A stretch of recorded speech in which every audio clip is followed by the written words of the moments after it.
I'm going to call the meeting to order at 6:02. Almost everybody is here. It's the first meeting of the year. This is great. Happy New Year. Happy New Year.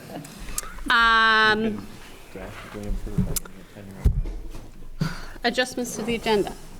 So I would like to pull out two things. One would be, I just want to have a short discussion, well, to the action, I want to pull out the community Skills card.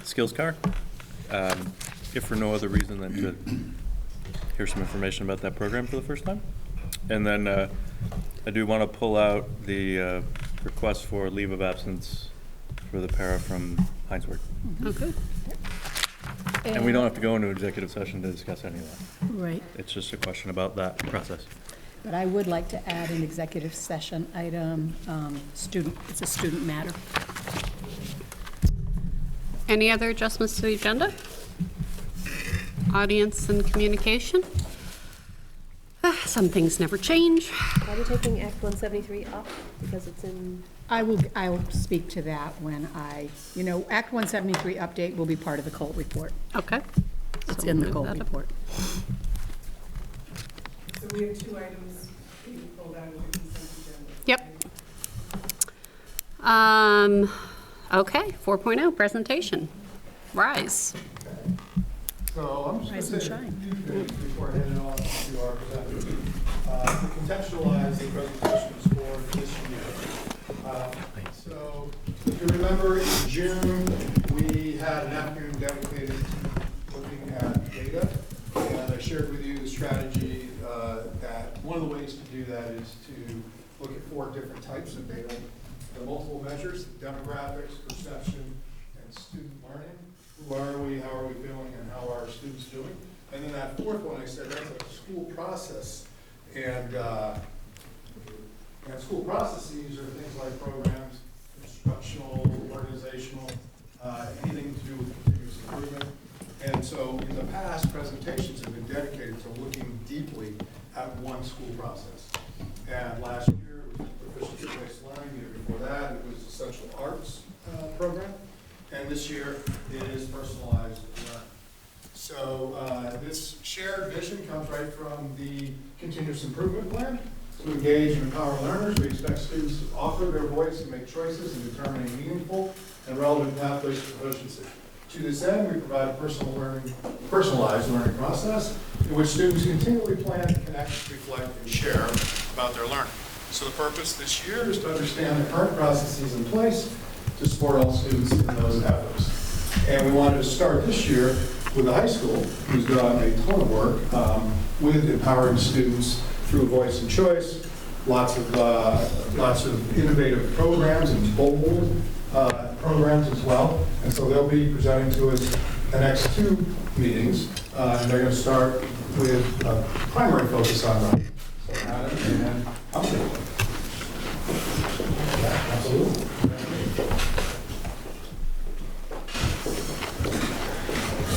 Hello, everybody. Hello. Hello. Here, I want to introduce these folks to introduce themselves. I'm Peter Ledgell. I'm one of CVSD librarians and also the Alliance coordinator. And I'm Carly Rivard, the Personalized Learning Coordinator.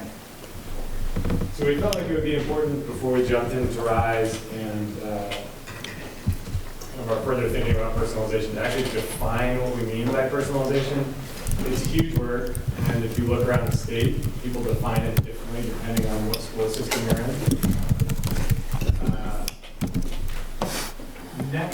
Next time we're with you, we're going to be sharing a document that we have been using to really hone the vision for CV for the next 5 years. We work with a graphic designer to help us capture what we're imagining CV looks like, particularly for the class of 2025. Within this document, the idea is that we are doing our best to create a very intentional design and integration of personalization, proficiency, and social emotional learning. So we're going to talk about that a little bit more for our next meeting, but today we're focusing solely on personalization. So when you think about personalization, I mean, I was trying to get as simple as I can. I am passionate about personalization because of ownership and what it does for students, giving them both agency over their journey throughout high school, but also within individual learning experiences. And to me, ownership creates engagement, and at the end of the day, engagement creates really creates proficiency in wellness. It's important when we talk about personalization not to confuse it with individualization.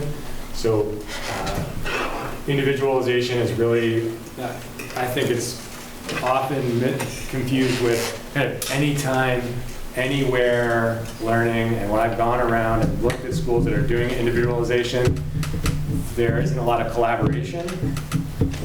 There can be, when people really err on that, I think in the wrong direction. You see people focused on kind of like workbook learning, and you can see a classroom of 30 different learners, I've witnessed this, all working in their individual workbooks because they're supposed to be at a certain pace. It's not personalization, and I think that's important to note. Individualization is also, I don't think, very efficient. So when we talk about personalization in CVU, we really break it down to 4 pillars, talking about voice, co-creation, social construction, and self-discovery. So this is not our definition. This is a definition that our leadership team was trained by Allison Smuda. Great book if you ever want to do some deeper learning about personalized learning and personalization in general. So the idea of voice, you could put like voice and choice there. Jeff mentioned that earlier. Co-creation, and this is the part that I think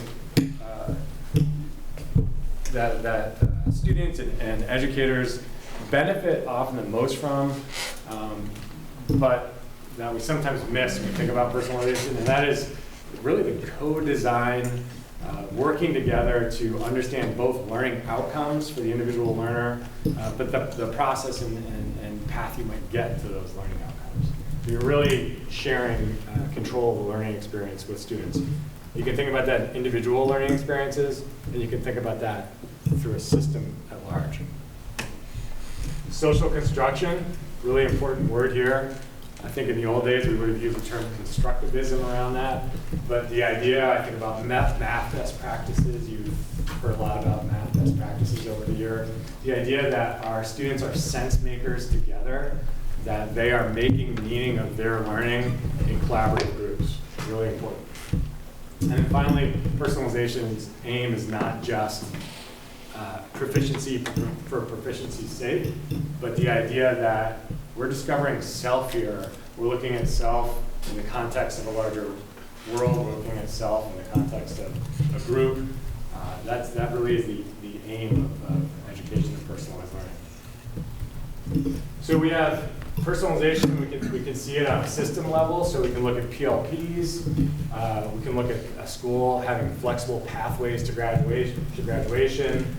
Our RISE program, which you're going to hear more about in a moment, is an example of a system-wide personalization. We were arguing earlier whether Nexus is actually a systems-based way that we're personalizing for all students in the school, or whether that's more an individual learning experience. We'll report back to you next board meeting. We'll really applaud that. But you'll see learning experiences that are personalized as well. So our human impact project's a good example of those. Modes of expression, think tank, individual classes where you start as a group and you're taking on individual projects or collaborative projects as you go, and it really is focusing more on learner interest and the skills that you want to develop. And I mean, graduation challenge been around since I was a senior here. Another good example. Wow, that's a long time. A long time, 25 years or something like that. Maybe 10 years. So we're going to go to greater depth with RISE. At this point, I'm going to turn things over to Peter and give him this. So because I can imagine that many of you have a different baseline understanding of what RISE is, we worked with a local videographer out of Burlington named Ron DeMasi to capture some of what RISE was and to create a video that helps explain it a little bit and celebrate what happened in year one. And so we're going to start with that video to get everyone at least with a shared baseline of tonight.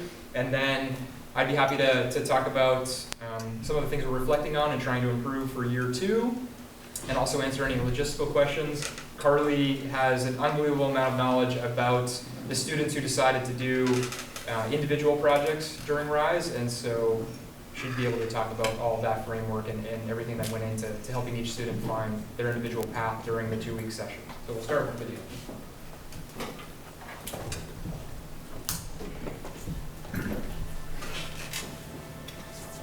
We've been talking about the different types of change that people go through and that organizations go through. And it was interesting, one of the students in my session was talking about this difference between technical change and adaptive change. And he was saying for the first time, he felt like his interests and his passions and his ideas were at the center of what he was doing. And for me, that kind of speaks to the mission of RISE when we launched it, and kind of the joys of what we've seen in the past 2 weeks. RISE stands for Reflective Interest-Based Student Experiences. It's a 2-week interest-based learning intensive that happens at the end of our school year. Interest-based learning is where students really dive in to their interests, either something that they're interested in, just like the definition of the world, like they'd like to know more about, or interested because they've made some sort of connection in their class and they'd like to take that learning even deeper and extend their school year. It's been many years in the making. 5 years ago that Peter, Langella, and I were looking at different models for how our school year could end.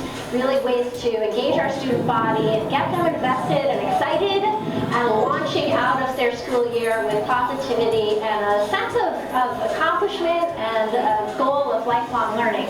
I think the power is that students are having an opportunity to engage in something that they're really excited in. So they feel more invested and are connected to their learning in a way that doesn't happen in the typical classroom. They're all coming back. They don't talk very much on the way to our locations, and on the way back, they cannot stop talking because they're so excited about what they did. It was far more laid back than any classroom setting I've been in, but it was a really interesting environment to work in. I still got a lot done. Kids get to do something they never thought of existed before, and then they're actually doing stuff. And being able to have that really tangible contact with whatever they're interested in. There's a lot of research, especially one study that we particularly looked at the University of Wisconsin, that says that when students are learning about subjects that they're deeply interested in, that they're able to sustain the excitement about the learning experience for much longer, and that their learning goes much deeper, and they're able to gather the concepts much more quickly.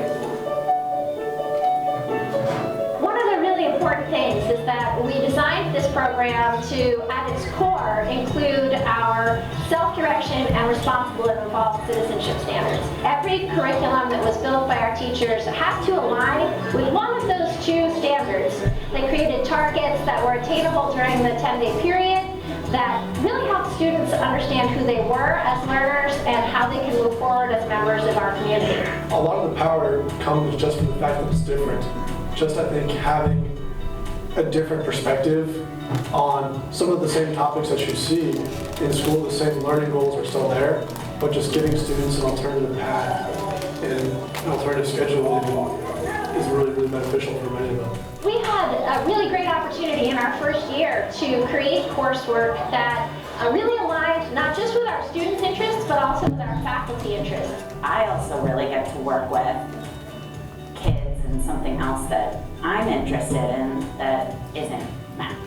On the one hand, it's fun for the teachers. It's fun for me to be able to do something that I'm passionate about, but I don't teach during the year. The hallmark of the CVU teacher is someone who is engaged and energized by working with young people. And I think when we take a step back and we let, as much as we can, young people's interests drive their educational opportunities, someone who's engaged in education in the first place and who's fascinated by growth, you just kind of, it fuels you and it's energizing. And you get to, for me, one of the fun things to watch is the way the relationships change. We had a lot of great energy from our faculty around the topics that they were passionate about sharing, and our students noticed. For me, one of the best parts of the experience was actually accessing parts of the school and like teachers that I'd never experienced before. So I've never taken an art class, I've never used the AV room. And so I just got to experience all these things and learn how to use technology and learn how to do art things that I'd never done before. A lot of the exploratory parts of just kind of finding what I'm interested in and just kind of getting to play around with other people who are interested in it is really powerful, and just kind of keeping that mindset of like, all right, it's okay to do things that aren't like, I don't have to devote myself to this, but it is still something I'm interested in, and it's something I should still pursue. We're really excited about some of the programs here, especially the ones that are very different from what's offered in our regular year course catalog. For example, there's a program called French Cabaret, which are students getting together to put on a cabaret show in 2 weeks in the theater. It's students working in the production side, the acting side, the singing side, and bringing in the French language side as well.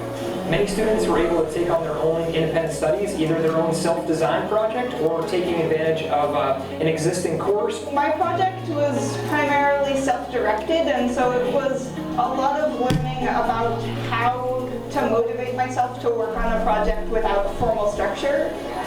There are many students who are involved in dual enrollment courses, so they're taking a college class during this time.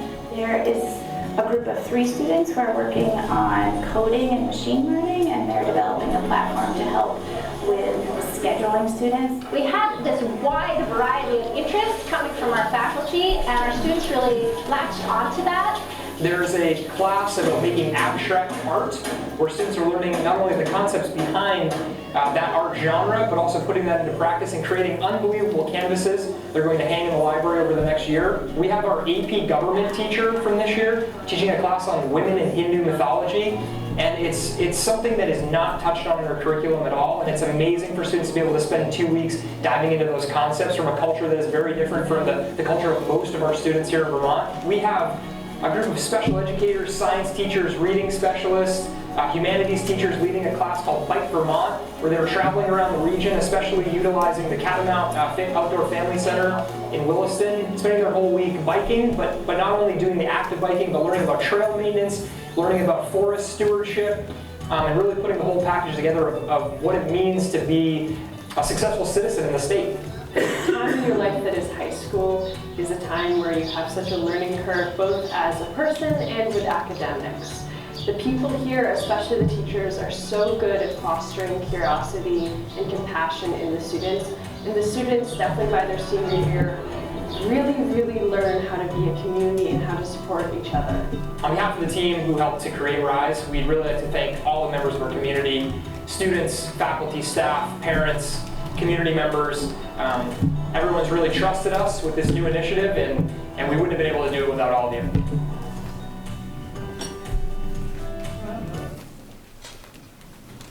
So there's the video reflection of the year. This slide up here talks about that we did extensive surveying with 3 different groups, faculty and staff. 91 members of the faculty and staff responded.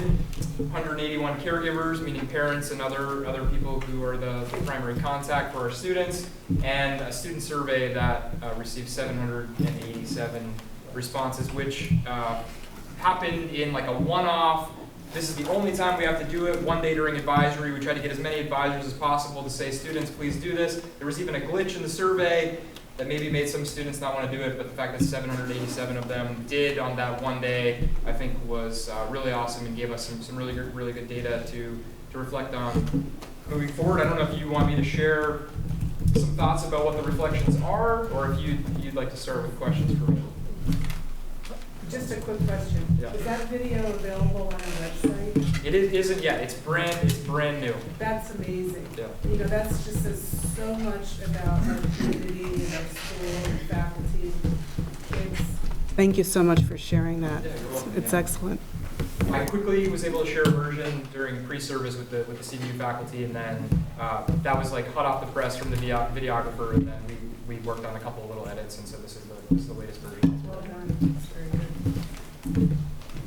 So, a few things to reflect on. So the video, thank you for liking the video. It definitely is celebratory in nature.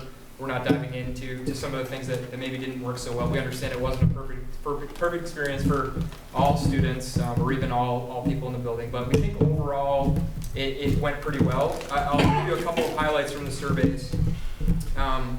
One thing that CVU has been doing over the last couple of years is we've really been focusing on the academic graduation standards of clear and effective communication, creative and practical problem solving, and informed and integrated thinking. We've mostly left self-direction and responsible and involved citizenship in the kind of habits of mind or habits of learning area. And so for RISE, as you heard Abby Bowker say, who created this program with me based on our Rowland Foundation Fellowship, all of the RISE sessions, even the students who selected their own individual path, needed to be linked to either self-direction or responsible involved citizenship. Some of them were linked to both. And what we asked faculty these two questions. First, were you able to clearly define the target linked to those graduation standards? And 85% said yes. So this was their kind of first practice doing this. And the vast majority of our staff thought that they were really able to do that. And then the second question was, did you think in the 2 weeks of RISE you had enough time to practice and then give feedback on that target? And a little over 70% also said yes. So that was another number that I was really pleasantly surprised to see, because I think it's, as Adam talked about at the next board meeting, where this group will be looking more at the document of where the graduation process can go in this district. I think those two standard groupings will be really, really important. And so it's nice to know that we have a really kind of skilled base with the staff we have, that they think that they can do this and make all this work and really bring together the ideas of proficiency, personalization, social emotional well-being. I think we're just really lucky with the staff we have. So that was great. We all yeah. So I had my one big sort of celebratory moment. I had the chance to teach a RISE session, which was fantastic for me as a leader to get back in the classroom and really get in the flow of the building again. You're outside of it sometimes in a leadership position. You get back and you're like, oh yeah, I see why that's annoying for teachers, or you know, like, anyway, that's a different story. So I had this really great moment where the RISE classes were quite heterogeneous, and mine was, as well as the other sessions. Although interest cross-cut some of that heterogeneity at times. And that was really powerful. I had a young woman in my RISE session who's a 9th grader, and she really struggled in her 9th grade year, and had plenty of moments where in her core classes she wasn't able to make it. There was a lot of drama throughout the year. And when she was put in my RISE session, I was excited about it, but I was also a little bit nervous, because in the first 2 days we were reading some of T.S. Eliot's work. And you know, some of the kids in my RISE session were looking out the window at some of the other students who were mountain biking, like, seriously, we're reading this? 8th English class, come on. And so the first class around 2 hours, and we built in breaks. And this 9th grader was with two seniors who were about to graduate, who were going on to higher ed, very successful here. And she was awesome. I mean, she dove into literature, and the peers with whom she was with really took care of her and set this model for what it meant to be a student. And at the end of that class, I saw her in the hall, she turned to me and she said, I want you to know it's the longest I've been in a class all year. And she really knew the material. I mean, I was impressed.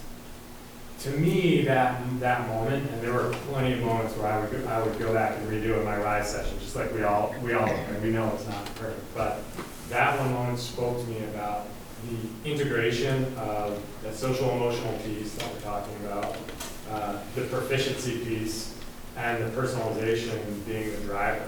And just that one comment to me wove those three pieces together when we focused on it as a school. So I just wanted to jump in with that. Thank you. Yeah, just one quick question. When you said the groups were very heterogeneous, What were you referring to there? Heterogeneous groups? Yeah. So wide disparity of skills, ages, all kinds of things. Okay. I just realized I was thinking homogeneous and you were saying heterogeneous. Sorry. Yes. I had to do it in the head. I cannot. The opposite of what you thought.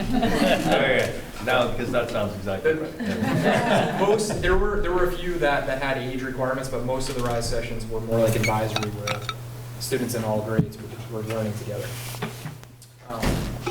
So from our student surveys, I really learned 3 things. One was we asked students a question about the climate of the building, and did you think that the climate of the building during RISE was kind of worse, the same, or better? And 67% of students said it was better.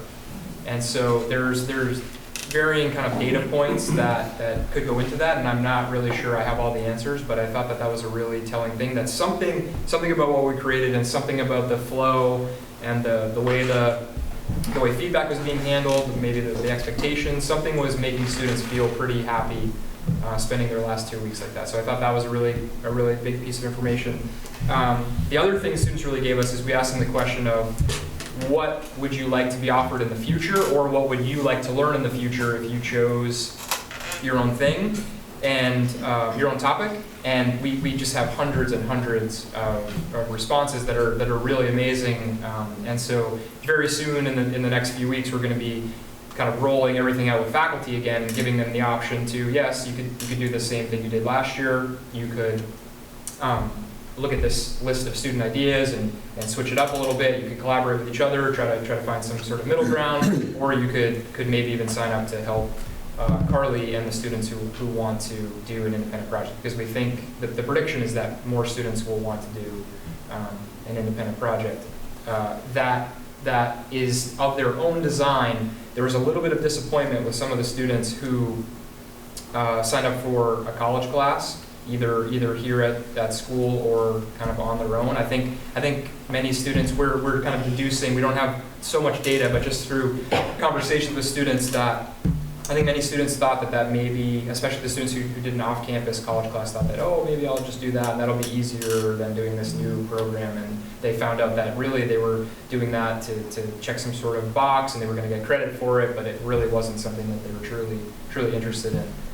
So that's something there. And then the other thing that we learned from students is that there was this myth as RISE was about to start and during, that some students were saying, like, well, I didn't get anything I signed up for, because we asked them to sign up for their five choices, and we had this goal where we would guarantee that everyone would get one of their 5 choices. And on our end of it, on the registration side, we thought we met that goal. But then students were still saying no. Then we found out through the survey and conversation with students that some students, because it was new and they couldn't really picture themselves being in it, actually just clicked boxes on the registration form.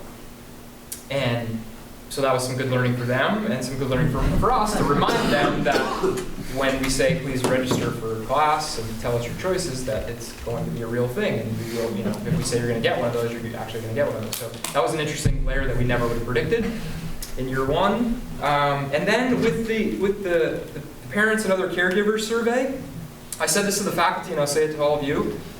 I still don't really know what to think of it, because the 191 responses were 191 different things almost. There were a couple little threads in there that were the same, but the responses were really so specific to that individual student and family group's experience that it almost is too much different information for me and us to go through. I'll leave it at there. I need to do more thinking about that for the future, especially with the feedback. I'll keep this short. A few things that we're thinking about for this year based on all the feedback. We need to make the registration process better, including the reminding of students. We need to have some sort of official add-drop period. This year we had a sort of an unofficial one. Some students thought you could, some students thought you couldn't, and it didn't work for everyone, so we're going to build into the schedule official registration done earlier, some sort of step-up meeting, which we did last year, but we didn't have an add-drop, so a step-up meeting with an add-drop with enough time to order supplies and plan trips, and so that's some logistical scheduling things that we're going to be working on. We talked to the faculty about class size. The class sizes last year were a little bigger than we probably wanted, but we did still meet our goals of maximum sizes. But we told teachers that if you want to team together, that means there's going to be less sessions, and so that means the class sizes will be bigger. And the more teachers who volunteer to do an individual session, that means that there'll be more sessions and the class sizes can be a little bit smaller. So we're going to be working on that ratio with the teachers. We're doing some brainstorming about advisory. We don't think advisory worked that well last year. I've just started meeting with special services to make sure that we're doing a better job with student placements and with paraeducator placements. So that's something on the table. We are going to have ongoing conversations about the way that RISE fits into the personalized learning process as a whole, not just as its own entity, but as we move toward, potentially really graduating students on a personalized learning process. How does this fit in? You may have heard in the video I mentioned that interest-based learning is really two things. One, that I'm interested in this and want to try it. And the other way is that I've made some sort of connection in school and I need to extend, or I need to learn something else, or maybe even I need to meet this graduation standard and this session will help me do that. So those are things we're going to be looking at. And then a question that I think is not a RISE question, it's more of a CVU question, but I think it was highlighted a couple times during RISE, is just equity of access. One student can do this experience that costs a little extra money and they're traveling all over the place, and this other student is on campus and maybe doesn't want to be, but it has to be because of circumstances. So that's another thing we'll be reflecting on. I'm happy to answer any questions. And again, especially about the individual stuff, Carly has all that info, or most of it. Just like a comment. Have you thought of ways to build excitement for the kids, like maybe during maybe humanities, like how do you to build that excitement as they get closer, or even beginning of January, so that it's not something they're thinking of, like I need to check a box, but it's something exciting that, you would enjoy. Yes, that's a great suggestion, and that we do have some ideas on that as part of that whole revamped registration process, really making it more about this is something a student gets to do, not that this is something you have to do as a CVU student.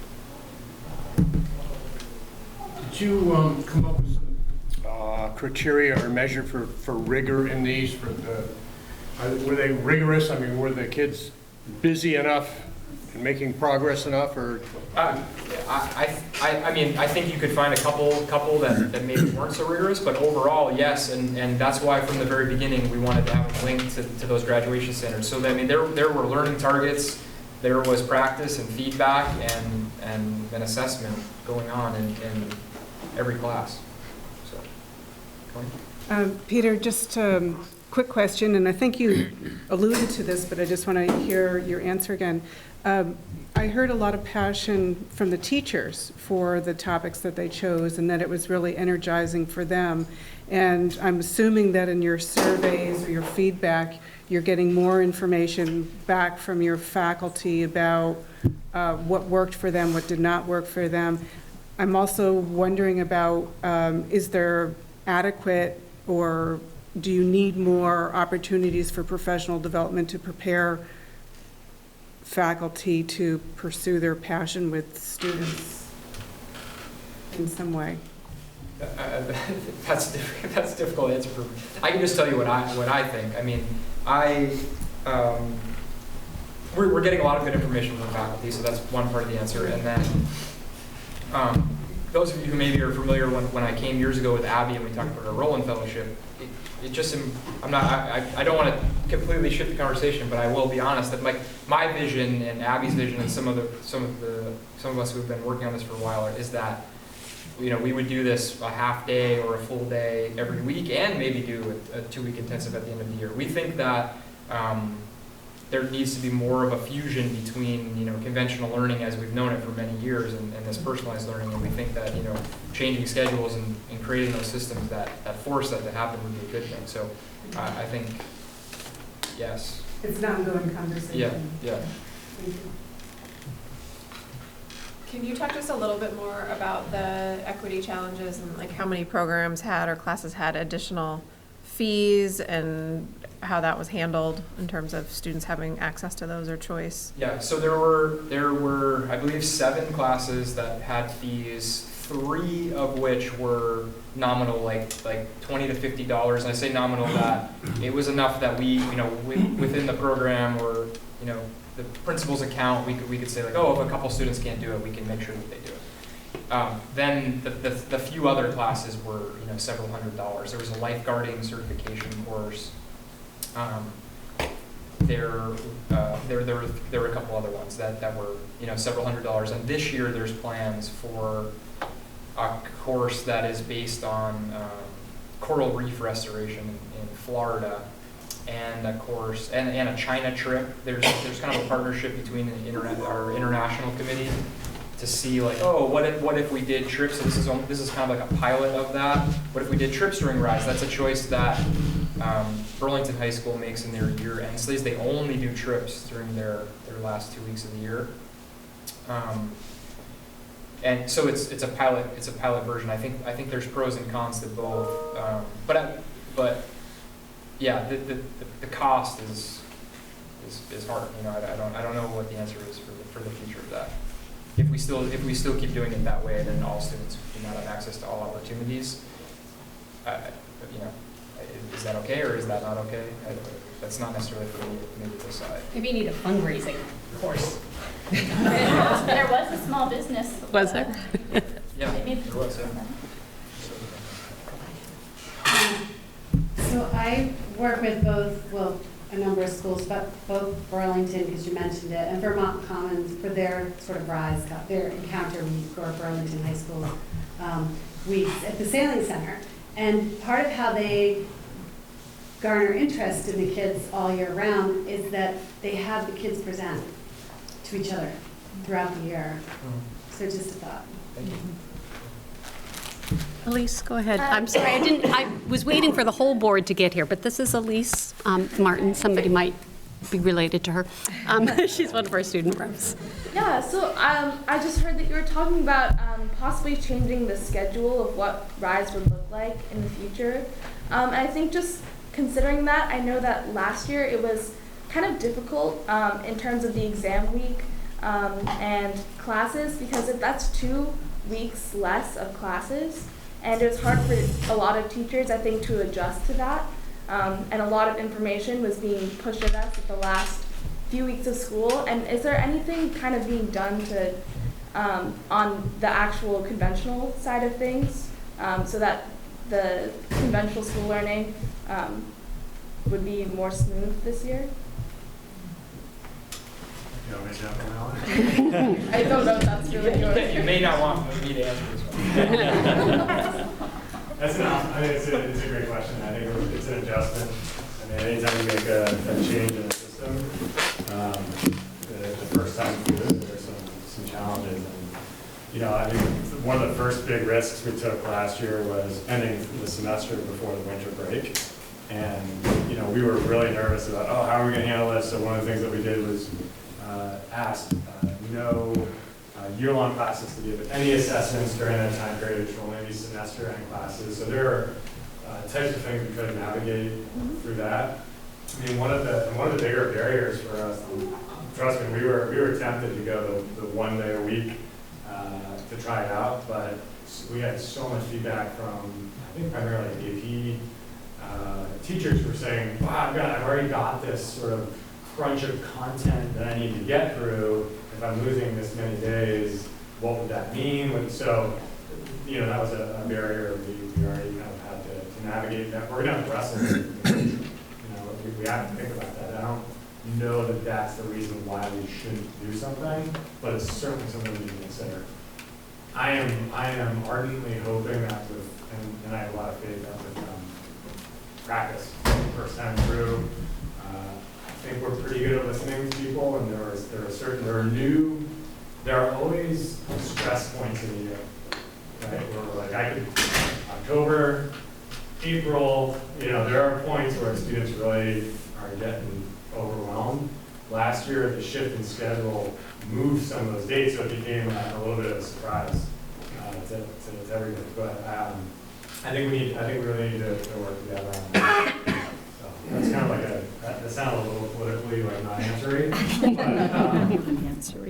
I think it's true. I mean, we need to really communicate and put that like that. And I think I was kind of joking in that one answer, but I think we did have a meeting with the AP teachers, and we have an amazing brainstorm list of possible solutions if we ever do continue trying to change our schedule, and then everyone else might have to adjust. When do students find out what they'll be doing for RISE? Like, when do they find out, like, which of the 5 that they get to do? Yeah, so I'll back that up. Like, what's the whole sign up and what's that whole calendar? So, we're still finalizing what this year will be based on the switches we made. Last year, in first week of October, we did this interest inventory with students, saying, here's kind of the sessions that the teachers want to put out there. What are you interested in? How can we shift this and try to make sure that we're capturing as many interests as possible. We then did a revision with the teachers for the final session calendar for the students who wanted to do sessions and not design their own learning or take part in an outside course. We then had the final sign-ups. We had sign-ups happening in between Thanksgiving and the December break in that window, and then we did all this number crunching for a couple of months, and then released the schedules at the beginning of the spring, and then had a step-up session leading into the actual RISE. This year, the hope is that we could just kind of push all that back a little bit. We already view last year's survey as the kind of a new interest inventory that the faculty are going to be using, so we're not planning to do that again. And then signing up originally will probably be around that same window, but being able to push students finding out to closer to the winter break in February. So finding out then, coming back from that, having a step-up session saying, okay, in a couple of months you're going to do this, get that out of the way so that then we can do any add-drop changes and really honor students in that way to make sure that we're getting students into what they really want to be doing as much as possible, so that we can still meet deadlines for ordering supplies and scheduling buses and all of that. We have a very hard deadline of May 1st for supply ordering, and a hard deadline of 2 weeks before for bus trips. So we need to make sure that we're completely kind of done with the changes as we get to April break. So everything kind of getting pushed up a month or two this year if possible. I'm also exploring, I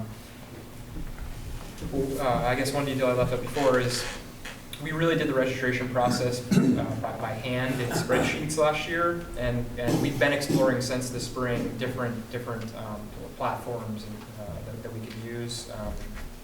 And I've also worked with some CVU students and Charlie McFadden, our digital learning leader, on kind of our own version of that if these other ones don't work. The CVU Access is using this really cool tool that might be the way we're going to go, and I have a meeting about that in a couple of days. So the actual scheduling will be a lot quicker because it's going to be, the first layer at least will be done by a tool and not by people this year.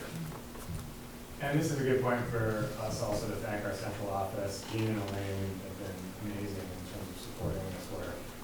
I very vividly remember sitting down with Gene last year, being like, I wonder what she's going to say about You're very responsible. Good strat.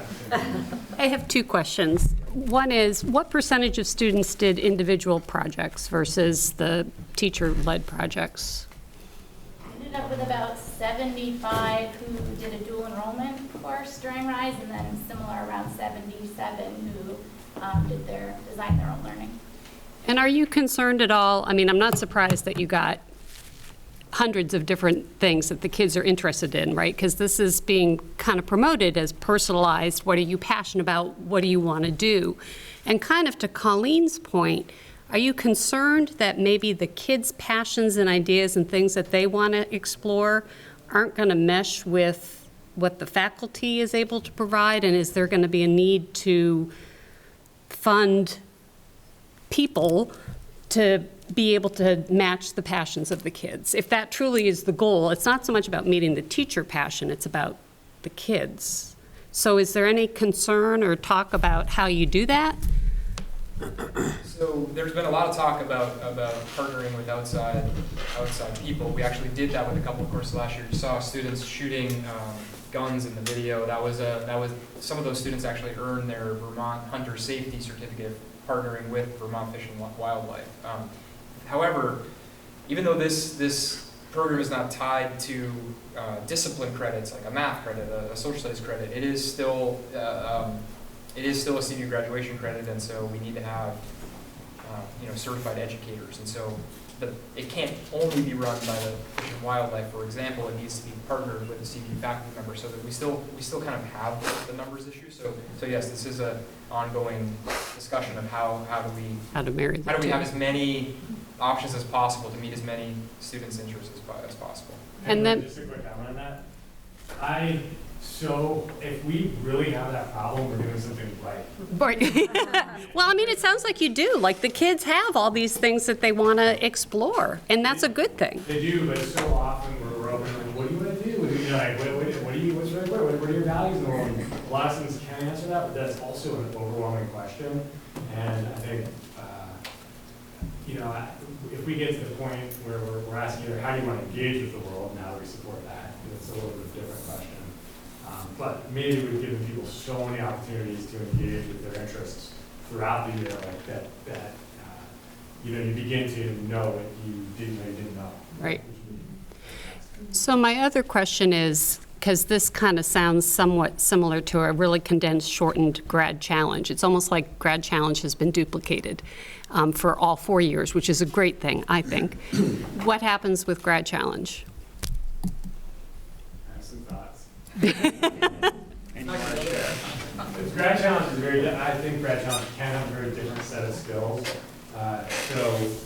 When you think about taking on a grad challenge project, well, it's not totally individual. There's a lot of individual motivation that goes with that. Some of the presentational skills, the writing skills, some of the self-disciplines, that's all really important and can be different than some of the RISE experiences. What I would like to see happen would be that we keep grad challenges, which is a really important set of skills, but that we allow students to take it on over their 4-year career while they're here, so that they can kind of tell us when they're ready for it. Because there are times when students, like in their junior year or sophomore year, oh my gosh, I got this great idea how to honor 9/11, and I want to take this on, and I'll be perfect for grad challenge, but I gotta wait for my senior year. I think what would be really powerful for me is if our PLP presentations become powerful enough from K through 12 that all of our 12th graders on what used to be the grad challenge presentation day, that's a really important day for our community, it becomes a portfolio presentation. You'll see it in this ACT document where students are talking about their story. How did I get here? Where did it take, who am I? And really clearly, where am I going? Where they're presenting that in front of the group, so it's less about here's this topic project I took on. Yeah. Okay, here's been the story of me, and this is where I'm going. But grad challenge doesn't go away. We just interface it a little bit.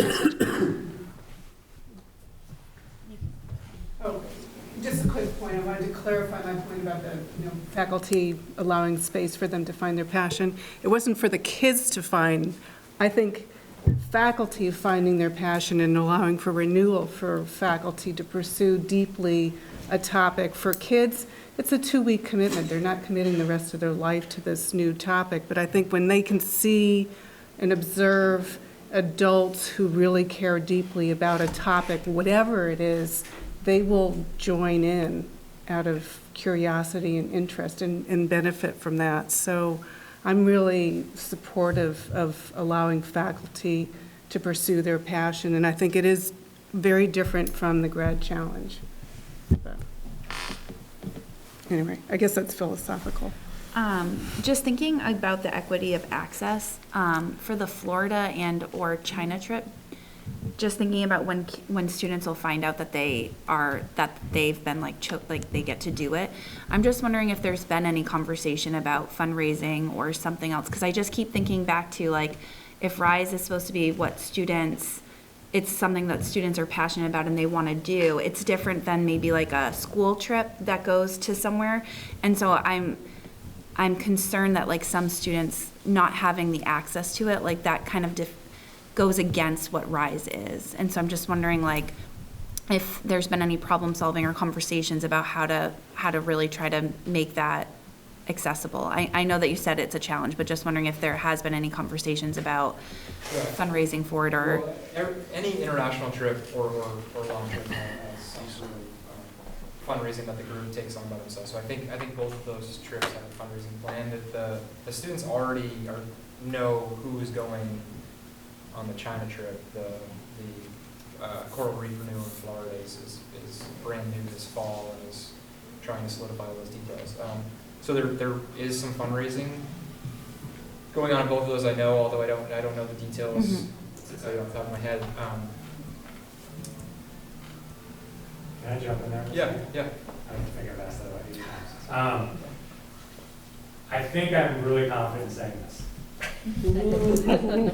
There has never been a student who's expressed an interest in a trip that we've ever denied. We have always found ways to support those students through, it could be through the Val Gardner Trust, it could be through other scholarship means. The bigger hurdle is students not seeing themselves as being as self-selecting to go on those things because they feel so meaningful, totally strange. So that to me is the bigger hurdle. And again, I think RISE is a nice job of maybe starting to allow some students to see themselves a little bit differently or to take some risks or maybe to normalize risk. The financial piece is the kind of the least of my concern in that area. We've got some cultural stuff we need to work on. Well, I also wonder though if students, like we may know that students have always been able to go on the trip, but do students realize that? Like that's where I wonder, like if I'm a student and I'm looking at this list and I know my mom and dad can't afford it, I may just instantaneously just be like, oh, this is another example of something I can't do. Like I can't even like consider it. And so that's where I'm wondering like, so like the Florida trip being like a really new thing, like if it can be somehow communicated that this truly is an opportunity for all of our students and then figuring out it after. That, I guess that's just sort of where my brain is going with I think it. you hit the nail on that, and that's exactly it. I mean, you know, you can publish that as much as you want, but to really convince someone that that's true is different. I appreciate those questions though, because It might be interesting, just a thought, like if you published a catalog and had people select without any prices, and then, you know, just to see. Like, I know it's a big risk because you can't have 900 kids go to Florida and then figure out how to do it, but you just, I think with the prices attached, it already does edit out, as Jocelyn said, those kids that are.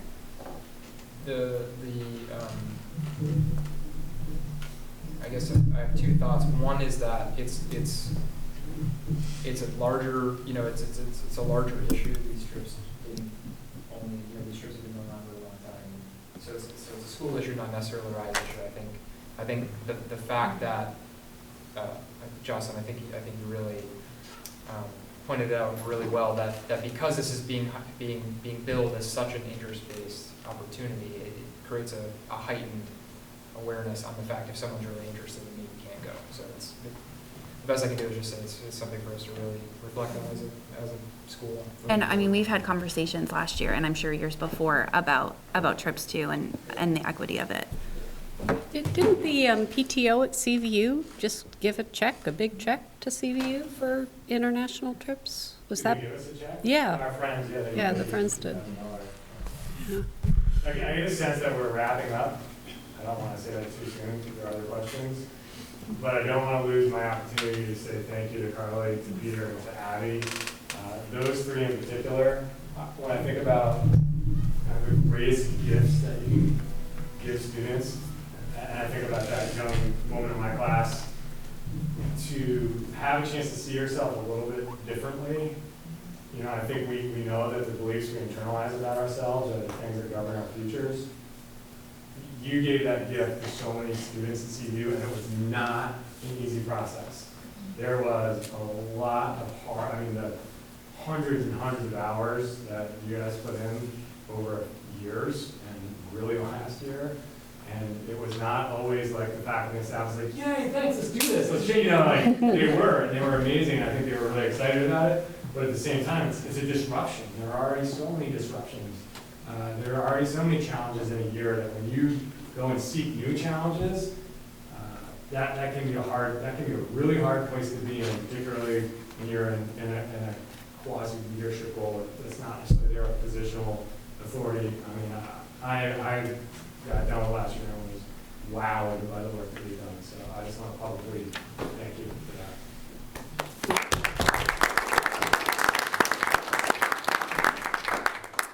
Thank you. This would be a really good time to maybe put a plug in for a postgraduate survey so we could see the impact that RISE has on our students as they go through college and life. I'll just put that plug in there somewhere. I figured that out a couple years ago, so we're all set. Okay. Thank you very much. Thank you. Okay, well, now that everybody is here, two things I want to introduce to everyone. Our junior school board rep, Elise, is here. Welcome to our group. We're pretty well behaved normally. And Kate, welcome back, senior year. Wonder where you're looking to go to college. Anyways, and I also wanted to congratulate Erin, although it came out in the Old Observer, our history teacher of the year. When do you find out about national history? I think they've already narrowed the field, so yes. But yeah, I don't think I'm in the running of that final one. But this was pretty exciting. Do you go to regionals first and then? I'm not going to make it to regionals, I don't think. Well, congratulations. That's wonderful. Okay, we're on to reports to the board. We'll start with committees. The Finance, Budget, and Facilities Committee that has awesome minutes. Like that style. Barbara, thank you for doing the minutes. So first thing we talked about was a budget forum. We discussed how to increase attendance during the meetings. We decided that sticking to one budget meeting at CVU was the way to go versus going to every single school. We're going to do a little bit more marketing this year to inform the community of when those meetings are. We discussed the budget targets. We'll go into more detail about that a little bit later on today in the agenda, so I will not get into detail about that right now. We talked about the budget communications to the board and community. Jean is going to do some deep dives on different functions, and we confirmed our recommendation to eliminate budget buddies this year and mainly focus on marketing outreach to encourage attendance and community participation. We felt the budget buddies, I know this was a topic of discussion last year, so I'll just go into a little bit more detail. The budget buddies, the commitment to be at every single meeting and then miss a lot of the committee meetings as we're developing the budget, I think a lot of people were just feeling that it wasn't worth their time. So we really decided this year we'd need to reach out in the community and try to bring them here versus having kind of those one or two individuals from the community to provide that input. When we were individual districts, I think it worked great, but as a larger district, the budget buddies coming from one community also would have a harder time seeing the bigger picture over the entire district. I just jump in. One other thing is, which I thought was a great idea from, I'm sorry, I can't remember who, but we've kind of traditionally kicked off the budget season, and then as far as the community is concerned, we start the budget, and then in January we tell them what the answer was. And so there was some energy around trying to figure out how to communicate about the budget in November, in December, in January, so that it's just not the beginning and the end, but all along, which, I mean, nobody likes the idea of not having budget buddies. It's fun to have community members involved, and it's great to hear their input, but we've all struggled. I think we've all, for last 2 years, kind of struggled with what they're. And we're also trying to make sure that the community survey gets out in a more timely fashion so that we actually can get the feedback to really incorporate that into like the budget planning as well, which will be just really helpful. And so. Thank you, guys. We talked about the preliminary fourth quarter FMR. I think, Jean, you're going into that a little bit more detail today, so we can discuss it later. We talked about the Charlotte Central School tentative renovation timeline.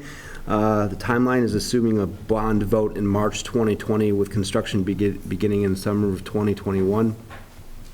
We talked about our committee work plan, and we adjourned at 7:55. Efficient. Any questions? So will we have, sorry, Connie, go ahead. I appreciate the March 2020 bond vote and the construction to start in the next good cycle. That's smart planning, I think, so thank you for doing that. I just wonder if you had any discussion about, I guess it would be too early to go for a November 19 vote. It would be As I say that, too late to do as the words come out of my mouth, I say that's foolish. That's right. Maybe we could tag on to South Burlington's $209 million. They won't notice a few million here or there. But I think that the challenge for some, maybe it's a November 2020 vote also, possibly. But the whole thing, like the March 2020 vote is the primary election, and so that's town meeting day, and everybody will be there for the primary as well, so. I'm just going to suggest we're going to be charging a construction committee, and I'm going to let the construction committee decide when the timeline Right, and I would just say, don't eliminate the option of a November vote, because we used to do that in Heinsberg a lot also. Some people are used to it. It doesn't have to be town meeting. Well, we discussed the project, and I think that the timeline that Jean identified meets our goals of when it needs to be done. So I think we wouldn't want to go too early either, because Jean was telling me about, there's just so many construction projects going on right now. So even if we got a bond, we're still worrying about having to get a construction company in here to manage it. So it's a whole series of things that have to line up, and that's kind of why the timing of the bond was what it is. Is that accurate? But it really was just meant to be a timeline that, it's a draft. It's a draft. It's just something to start with, and I will certainly consider the presidential election to have everybody vote that day too. No one's going to vote. Yeah, honestly, I don't know if not even sure the committee can be ready for a March bond. So it was as aggressive as it can be, and the November would definitely be a fallback. Right. So you'd say no budget buddies and one community forum here, but we are still going to do our meetings during budget season at each individual school, correct? No, we're still all going to be done here. What we found had happened, and it's feedback we've gotten from more than one person, but like from a few people, is that it was really confusing to people. They thought we were going to be presenting on the budget at each individual school. So the presentation we did in Heinsberg would also be the exact presentation we would do in Williston. And there was, I don't know if it was last year or the year before, but there was, Williston especially was the last stop, and people were very upset because they thought they were going to be hearing from start to finish. So our hope is if we can be putting out, I think essentially monthly, like a monthly communication from the board, and it all being here, people will understand, even on the thing that Bonnie was putting out, there's like an asterisk that says that this is it builds on top of each other, and hoping that if it can be one central place, it'll be less confusing and people will understand our process better. So I think that's slightly odd that we wouldn't change our behavior to make the local communities feel a little better, because I was there for that, and I understood why that person was upset in Williston when we did it, and we're like, oh, you're right. And maybe going to each individual school would help Yeah. show folks that we're committed to each individual community. Yeah, we spent. And I think it was in some of our things that we wrote up for Act 46, where we would involve the community and we would still do these meetings in each individual town, but that could be. You're talking about, I'm sorry, Dave, just to clarify, you talking about like at the end when it's all done, or like the special ed one would be in Heinsberg and the regular ed would be in? Yeah, that. Like we did the first year. The first year. We did it the first year, we did them all here last year, I think. Yeah. Yeah. And the year before, we traveled. I thought we did it twice in traveling mode, so No, whatever. we did them all here last year. Okay. Retract everything I said after I find it's odd. But you Anything else, raised a Barbara? good point that I think we need to continue to struggle with, because, you know, how do we get our bodies into the other schools in a meaningful way as a Yeah, board? and I agree that that's definitely a conversation that, you know, should be had, is how do we better involve our communities? And what we're trying to do with the communication and working with Bonnie to get stuff out into the community in advance, to explain to people that each one of these build on each other, you know, we're a unified district, please come to see, CVU, and this is where, you know, you can see the entire process take place. So it's a different approach, but I feel that we're still trying a new approach to better involve the community. So I think that this year is definitely going to be, you know, trial and error, and then we'll have to have a conversation again next year as we build this out. And maybe we have our regular board meetings I was in the just having different that same schools. thought. I Yeah. just was having that same thought. Like the state board. I appreciate the, you know, context you've used, and we've tried things that hasn't necessarily had to turn out. I think the thing we have to be perhaps a little bit more attentive to, I'm not quite sure how it's happening as a board, I only know Williston so much, but is the night before the actual budget vote, when communities do come together for their town meeting. So for Williston's, it's the Monday night informational meeting at the central school when the town is presenting their budget. That's where the community comes. Those are the big once-a-year times when the community comes out. And so last year it seemed a little bit disjointed whether we even had school budget presentations happening town at those, which to me is problematic. That's, to me, the first place we should be. We should have a group of us. We've done it kind of quick hodgepodge last minute the last couple of years of who's available in Williston. But as a board, we're presenting the CVSD board at those meetings because there is big community turnout, at least in Williston. I think the same is true in Shelburne. I mean, that's where they are, and I think the first thing we do is go where people are and they're about to vote. I think Bonnie and the Budget Committee works really well together, and I think there's a document that, a Google Doc a sign-up sheet that you send out fairly early for people to sign up to do presentations. So just keep checking your emails, because that, not yet. It's a little early. We haven't even had a budget forum yet, but. And as a finance committee too, we can put that on the agenda, and maybe what we can do is, because it's nice to have two people there, maybe we can have one finance committee person and another board member also. I was actually just thinking. So that way, you know, it's just having two people there makes it a little easier. So maybe we can do a better job communicating that out to the board and identifying our need to achieve attendance at every one of those meetings, because it's a lot. And, you know, honestly, like, to be honest, I'm the chair of the finance committee, and I wasn't able to make any of them last year, just to be honest, because of my schedule, you know, and I'll make more of a priority for it We this year. forgive you. We all can. No, I'm just saying, it's Well, tough. Erin and I were there and we Yeah. saw Angela.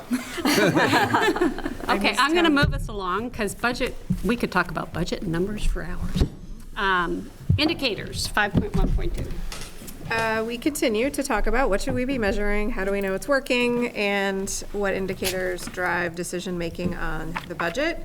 I think we're hoping to be a little bit more focused in our next committee meeting about our mission and role and being clear about what we are trying to do, because we've been meandering around these questions for a while.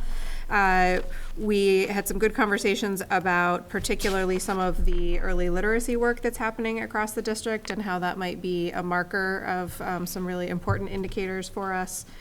Also talked about the amount of grant funding that happens for a lot of programs that support student achievement.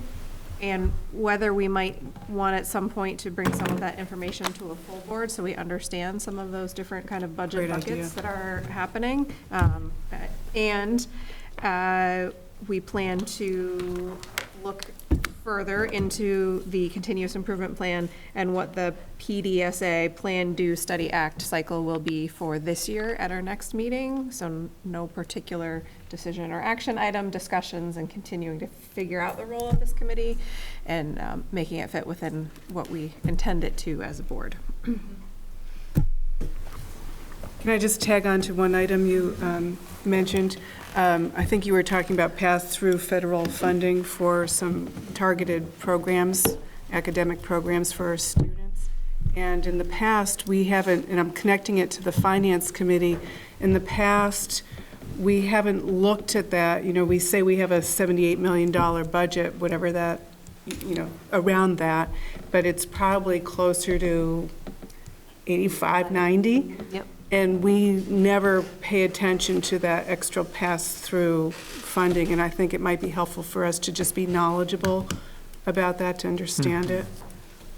Well, and I think we're looking at it in the context of, in 2 years, that money's not going to be there, and Well, is that... grant money always disappears eventually. But with, how are we measuring the programs and determining if that grant money then should become part of our budget? You know, where is the, what are the markers in those programs that say, is this effective, and is this something that we should consider adding?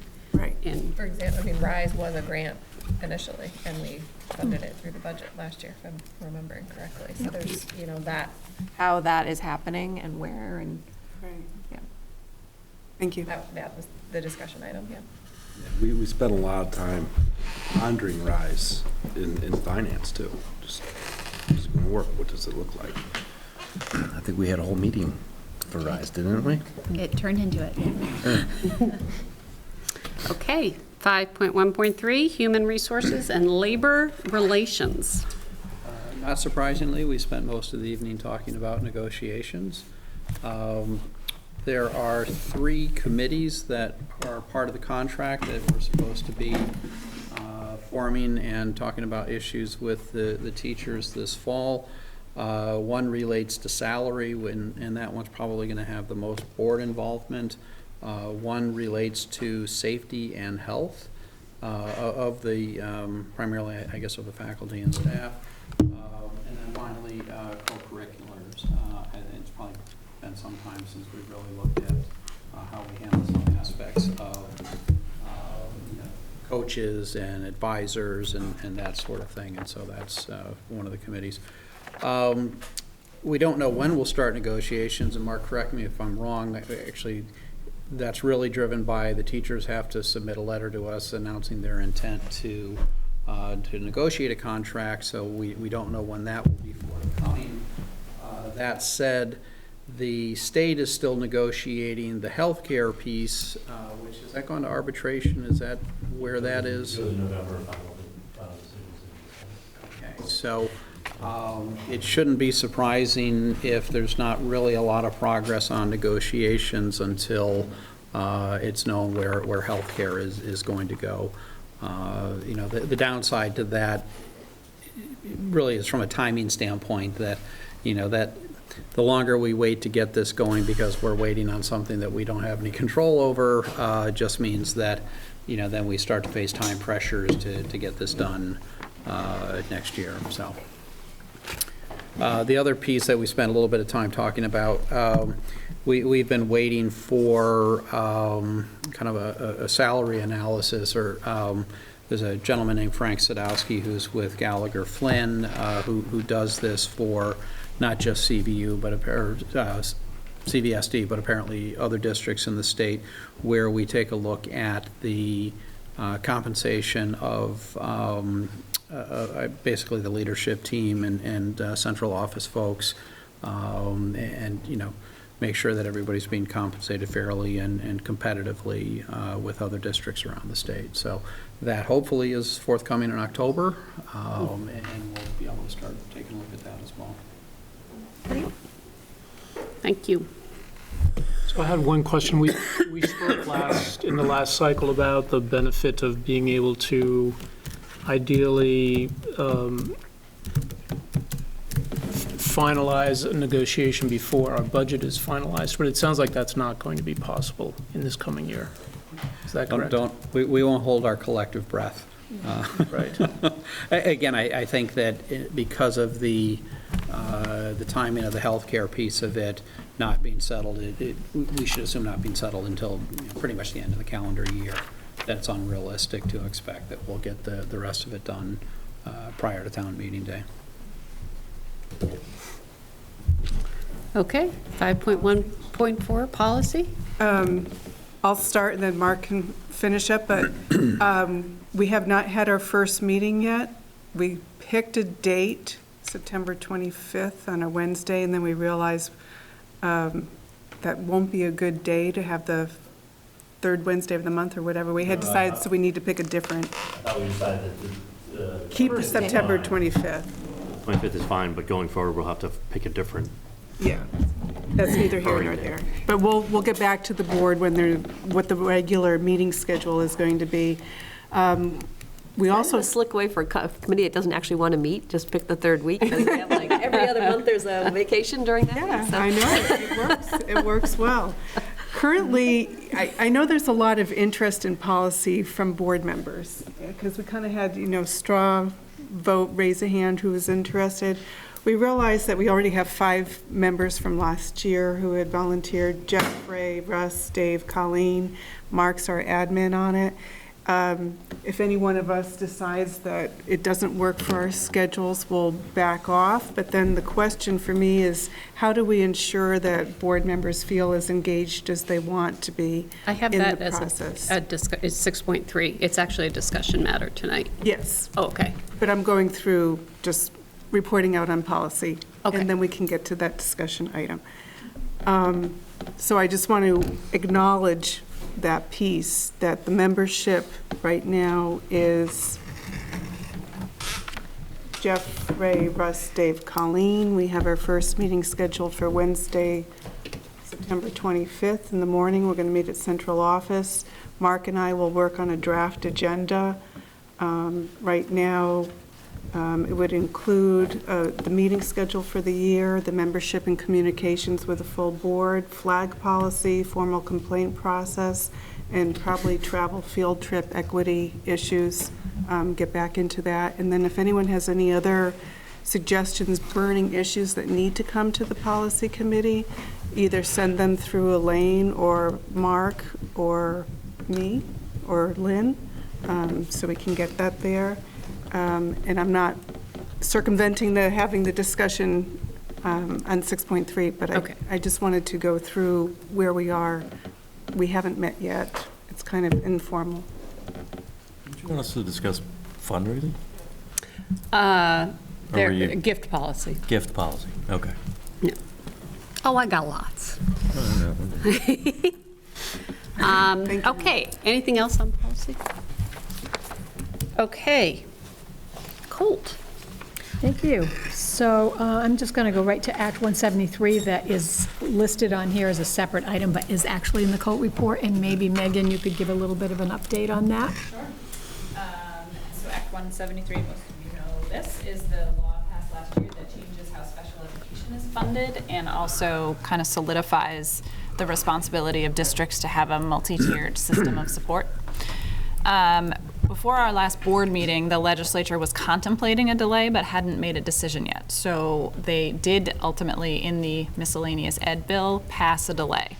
So that means in the original timeline, this was the last year that we would receive our special ed funding by reimbursement. So 50% of what we spend, roughly. This is no longer the last year. So this year and next year. So when we budget, we are not budgeting to receive a census-based grant fund for next year. We're budgeting just like we always have. The agency put back in the requirement for a service plan. We weren't straying that far from that anyway. We use the service planning process as part of our own budget building. So that's the bulk of the update. On the programmatic side, we're still very well poised and continue to work on our systems of support. That's the programmatic side of the law. And the exciting part is that the Agency of Education has shared a framework for how they are going to be supporting schools. So there might be opportunity for us to benefit from additional professional development. And there's a lot of advocacy happening right now around the special education rules that need to be changed in order to implement the law. And the goal is that the advocacy is because there's concern that there won't be the flexibility that the law intended, so that we would be able to spend the dollars the way that we see benefits kids.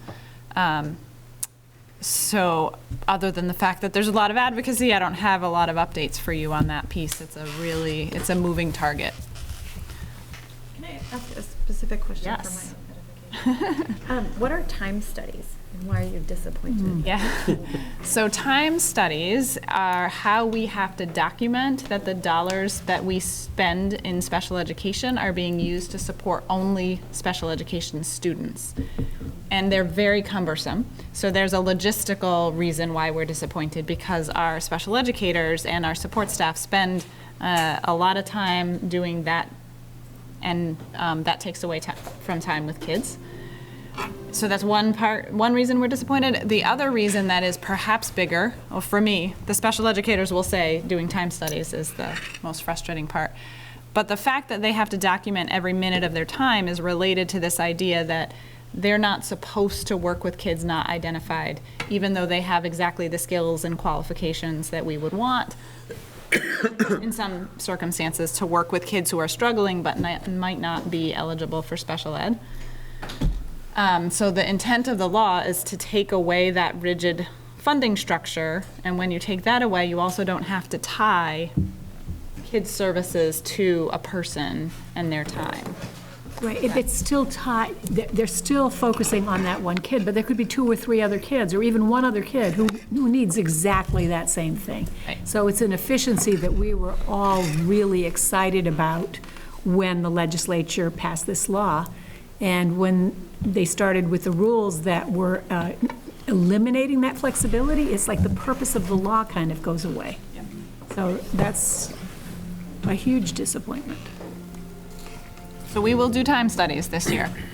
And for that, another year. that's unrelated to the delay, that's just in the legislation. It would have gone away. So with Will it go away in? Right, because once you are, well, we hope, this is part of the advocacy that's happening, is the Agency of Education, particularly the finance end of the organization, believes there still needs to be a really structured documentation of time. There's a lot of evidence that the education organizations have been seeking that suggests that maybe that's not really required, but it's sort of how the agency has operated for so long. I'm making a really complicated answer because it's a complicated issue, but in theory, when you move to a census-based funding model, you don't need to document minute by minute your time. So that actually should have gone away and doesn't because of the delay, and then we're still having conversation about long-term what the documentation will look like. And so, Megan, currently, if a student not on an IEP is somehow benefiting from the services of a special educator, that time, however, cannot be accounted for formally. Is that correct? Exactly. Except with some very complicated exceptions, like 20% of the teacher's time can be used for other kids, but not 21%. It's really tangled. But that is one of the things we're trying, or the law is intended to resolve. Jeff? Yeah. Common Read. Yeah, 2 Thursdays ago, we had our inaugural Common Read Celebration Day, where all 4th, 6th, 8th, and 9th graders converged on CVU on a school day where the rest of the population was already here to celebrate the books they read over the summer around social justice. Did a number of things. They heard from a keynote speaker who was Lisa Moore, the author of one of the books they read, A Good Kind of Trouble.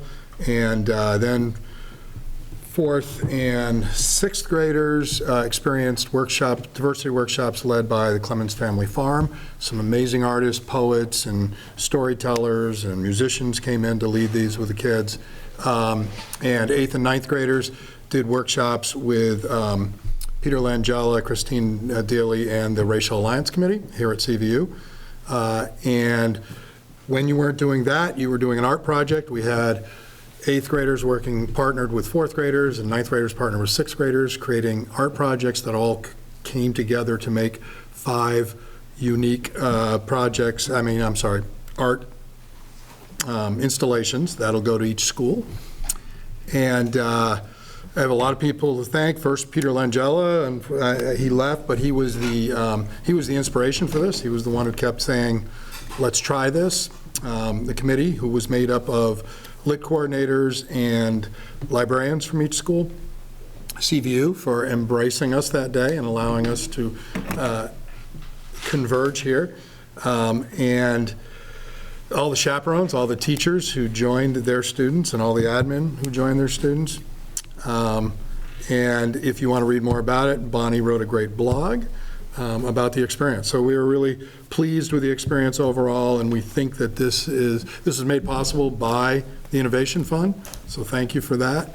And we feel like we're kind of growing a template here for the kinds of educational experiences the Innovation Fund was meant to support. Thank you. It was an extraordinary day. Really, there was so much positive energy here. It was really great. And Jean, are there any things in the ops report that you might want to? Yes, actually. Just in case you missed it, we made the first cut for the electric buses, possibly. So we got another application to put in, but I'm hopeful that we'll have a couple electric buses this time next year, which would be exciting. You probably, well, I know you all saw the Run, Hide, Fight letter that we sent out to parents last night, so we're still processing feedback. What type of feedback do you give from the parents and stuff like that? There actually has not been a lot.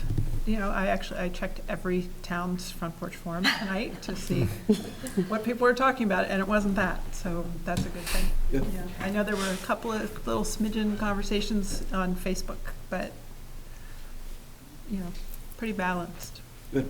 And we'll be having a parent, it says 6:30 in your, in here, but it's going to be 6 o'clock on October 7th here, most likely.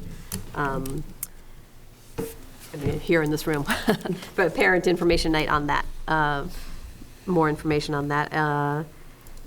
I put the food service letter with some big changes about what we're making and doing in food service this year.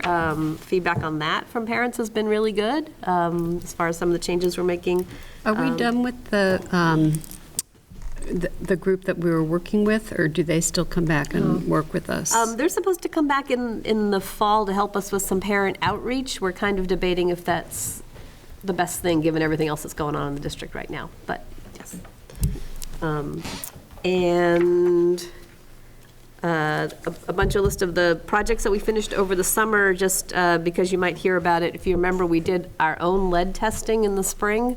And then the state came through with their requirement to do lead testing, and we said, done, we were good to go. And they said, we don't like the way you did your lead testing. We're going to do it over. So we'll be having the lead testing, the lab who did the testing for us had a spirited defense of their procedure, but I guess the state wants to have everybody do it the same way. So the lead testing's going to have a do-over on the lead testing at the state's expense. And we also have, this morning, we had PFAS, I was calling them PFAs, but I guess it's PFAS testing, which is another legislative initiative only at Charlotte, because we have a well in Charlotte. So we've never tested for that before. Everyone's a little nervous because if you've been around long enough, you know anything that can go wrong in the Charlotte Central School will. Hey, we're special. True. So it'll be a couple weeks before we get that back, but we're kind of working on backup plans just in case there's an issue there, because that would be bad. So, but otherwise, really good stuff going on, a lot of work from the facilities team. I'd like to thank them for putting in a long summer when everyone else is is out and about. They were working hard, so. And the schools looked great on opening day, that is for sure. That's true. Any questions about anything else on the COLT report? Yeah. I'll just make a quick commendation on the COLT report and the principal's report. It's so nice to see how many different professional development and engagement opportunities were happening with staff too, not just faculty. And to have PBIS training for the bus drivers, I mean, that just, to me, it says a lot about the culture and priorities that this is happening. A lot of that work happens not just in faculty, but staff too. So to that point, on October 18th, which is a parent-teacher conference day, we will have a full-day professional development for staff with Rebecca Holcomb in 2 sessions. Rebecca Haslam. It's so easy to say. Holcomb, right? And with Tim Trevithick for 2 sessions. And I will say Laura Crabtree, who is a support staff person here, has worked with me on this, and she's extraordinary. She volunteered immediately to help organize this, and so that's exciting. Elaine, I just wanted to say that I've heard from multiple parents, they're like, not shocked, but like surprised that bus drivers were giving out buzzies in Williston. Yeah. And kids are getting really excited about it. They get so excited to fill their jars. PBIS. So they were very excited. Like my daughter has gotten 2 so far. And so excited to be able to bring that into her teacher. But like people were like, I didn't know bus drivers did that. That's super. Yeah, that's great. Good. Just one other thing that I've passed over, but we don't usually talk about the enrollment chart that you have in here every month. I was going to ask. Because it ties so, I'm sure you were, Russ, I was channeling you. I just wanted to tie it to the class size. I did the math. There's 120 more kids in the school today than we had budgeted for, than we assumed when we did the budget. 120 more kids have shown up. That's a huge number, which drives the class size problem. So, it's a good problem to have. Only we had a separate middle school. Hey, Jean. Yeah.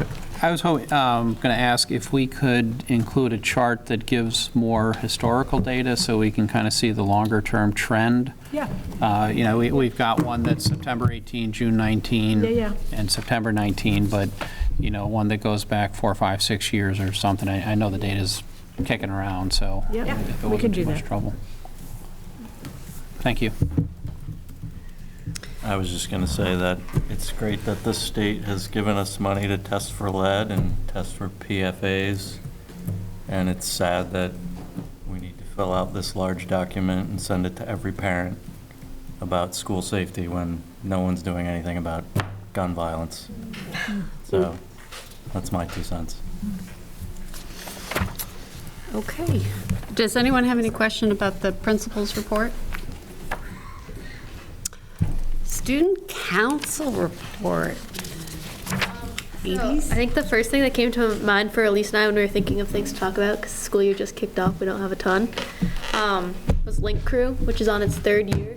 So the Monday and Tuesday before school started, that we had tons of upperclassmen who came in and did like training every day. And we learned a lot about activities to do with our new groups, and we were actually given our new groups and called their houses and like let them know we were excited to get them the next day. And so there were over 40 groups of new students and transfer students, and each had like under 10 kids and 2 link leaders. So it was pretty small ratio, and we all did activities, tours, group activities, just all team building stuff. And the goal this year is to have it more, just to do it more than we did in past years. A lot of years they were like, oh, we want to like kind of do it more, and nothing ever happened. Like we met our groups once or twice, and this year they really want to do it like monthly. Yeah, I'm also part of Link Crew, so that's really exciting to be able to help these kids be introduced to the CVU community. But kind of this week, as clubs are starting up and student council is starting up, one thing that's happening on Friday is the Environmental Action Club is having a global climate, is participating in the global climate strike. So they're having a teach-in for the first 2 blocks of class, and so a lot of students may be participating in that. I know some teachers are taking their classes down to the teach-in. So it's a pretty big event for a lot of the CVU community, and some people are actually going to Burlington to also participate in the strike.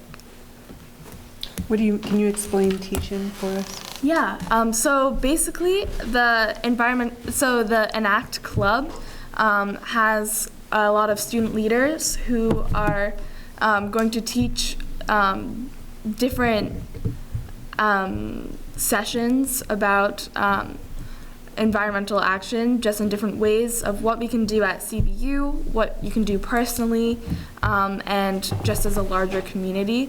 So basically they have a set agenda of what they're going to teach. Any questions from the student council? Okay, thank you. Fourth quarter FMR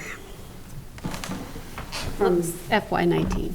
Yes, I remember Bob used to always say this. It's like this time of year, I'm not sure if I'm in FY19, FY20, or FY21, but this is FY19, which we finished in June. Pre-audit report, we're in really good shape. We ended at $759,000 to the good. We had I'd like to just point out the HRA, which is we've been kind of struggling with for a long time now, trying to figure out what that number's going to be. It ended up running over our budget by $318,000.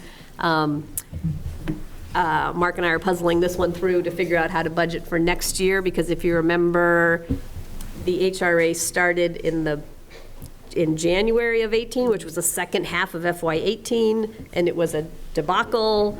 We think that because a lot of the payments didn't happen until much later than they should have, we think that some of this $300,000 overrun is stuff that should have been in FY18 had the numbers been correct.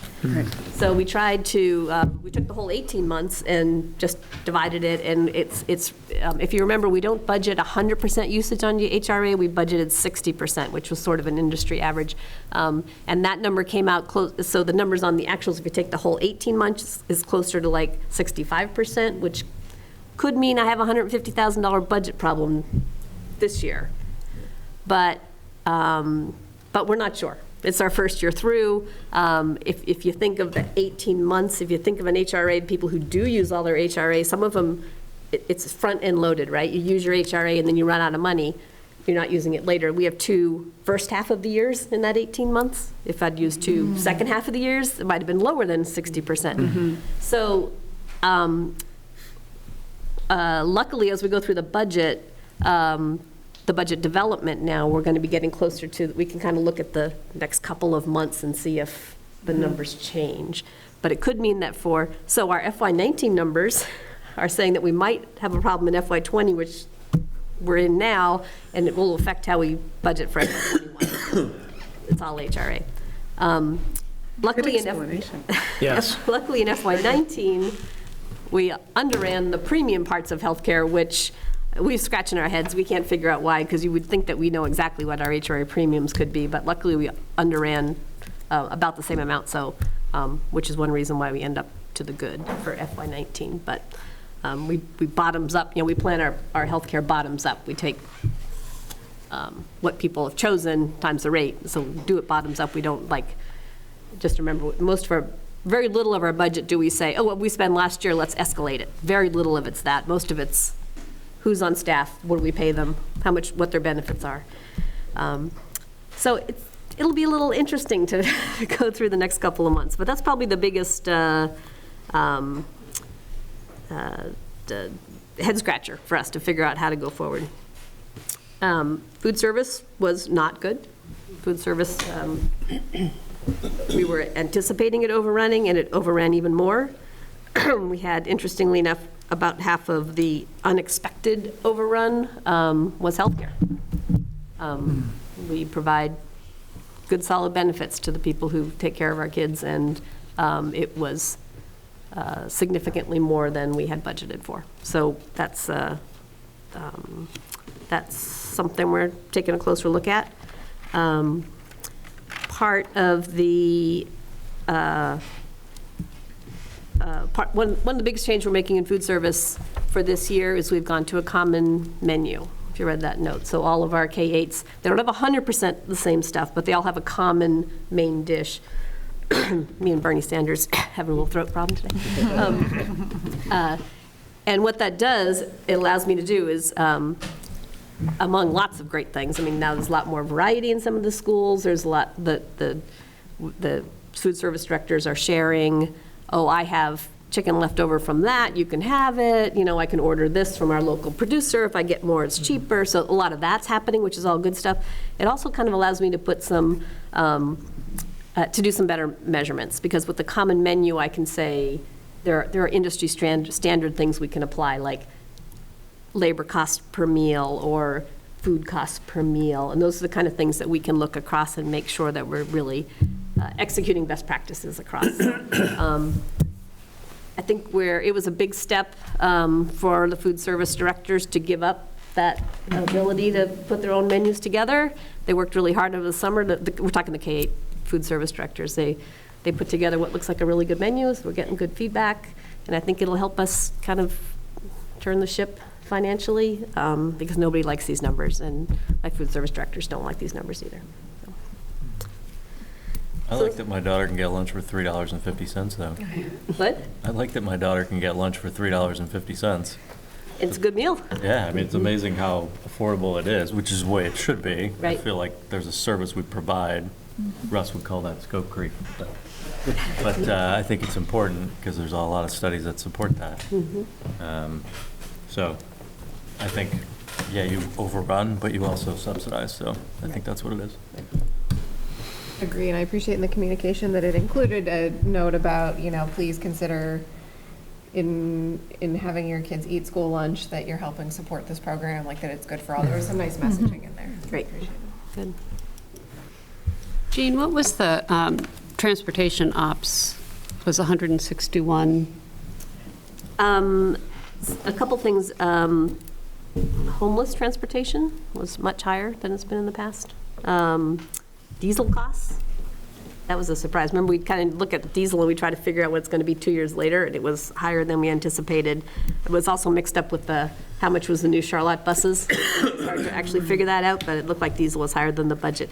And we're struggling with the salaries, nailing down the salaries versus budget, because we budget bus driver salaries based on their contracts. But a lot of the work that the bus drivers do is not contract hours, it's the basketball trip and so we're trying to get our hands around sort of historically looking at how much, how many hours we're paying for versus we think we've maybe under budgeted salary. Okay. The other line, just so you notice it, just because it's kind of a new line, that thanks for mentioning it, Liz, where it says transportation elective, that is the budget that is in the control of the principals for field trips, co-curriculars, athletics, co-curriculars, and they overspent that budget, but they underspent somewhere else in their non-personnel budget. It's just really it's a complicated thing, and that's one of the deep dives that I'll show you. But the principals all have a budget in their building that they have autonomy on spending, and it's basically everything that's not personnel related. So books and field trips and transportation and professional development for their staff. And we don't tell them how to spend that. And so if they choose to put more of their money towards athletic trips or field trips and less on books, then it shows up as transportation.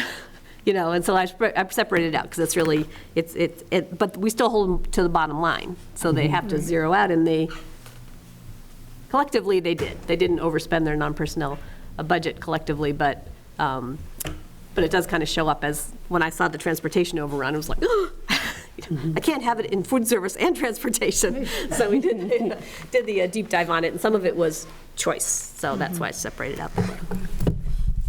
Thank you.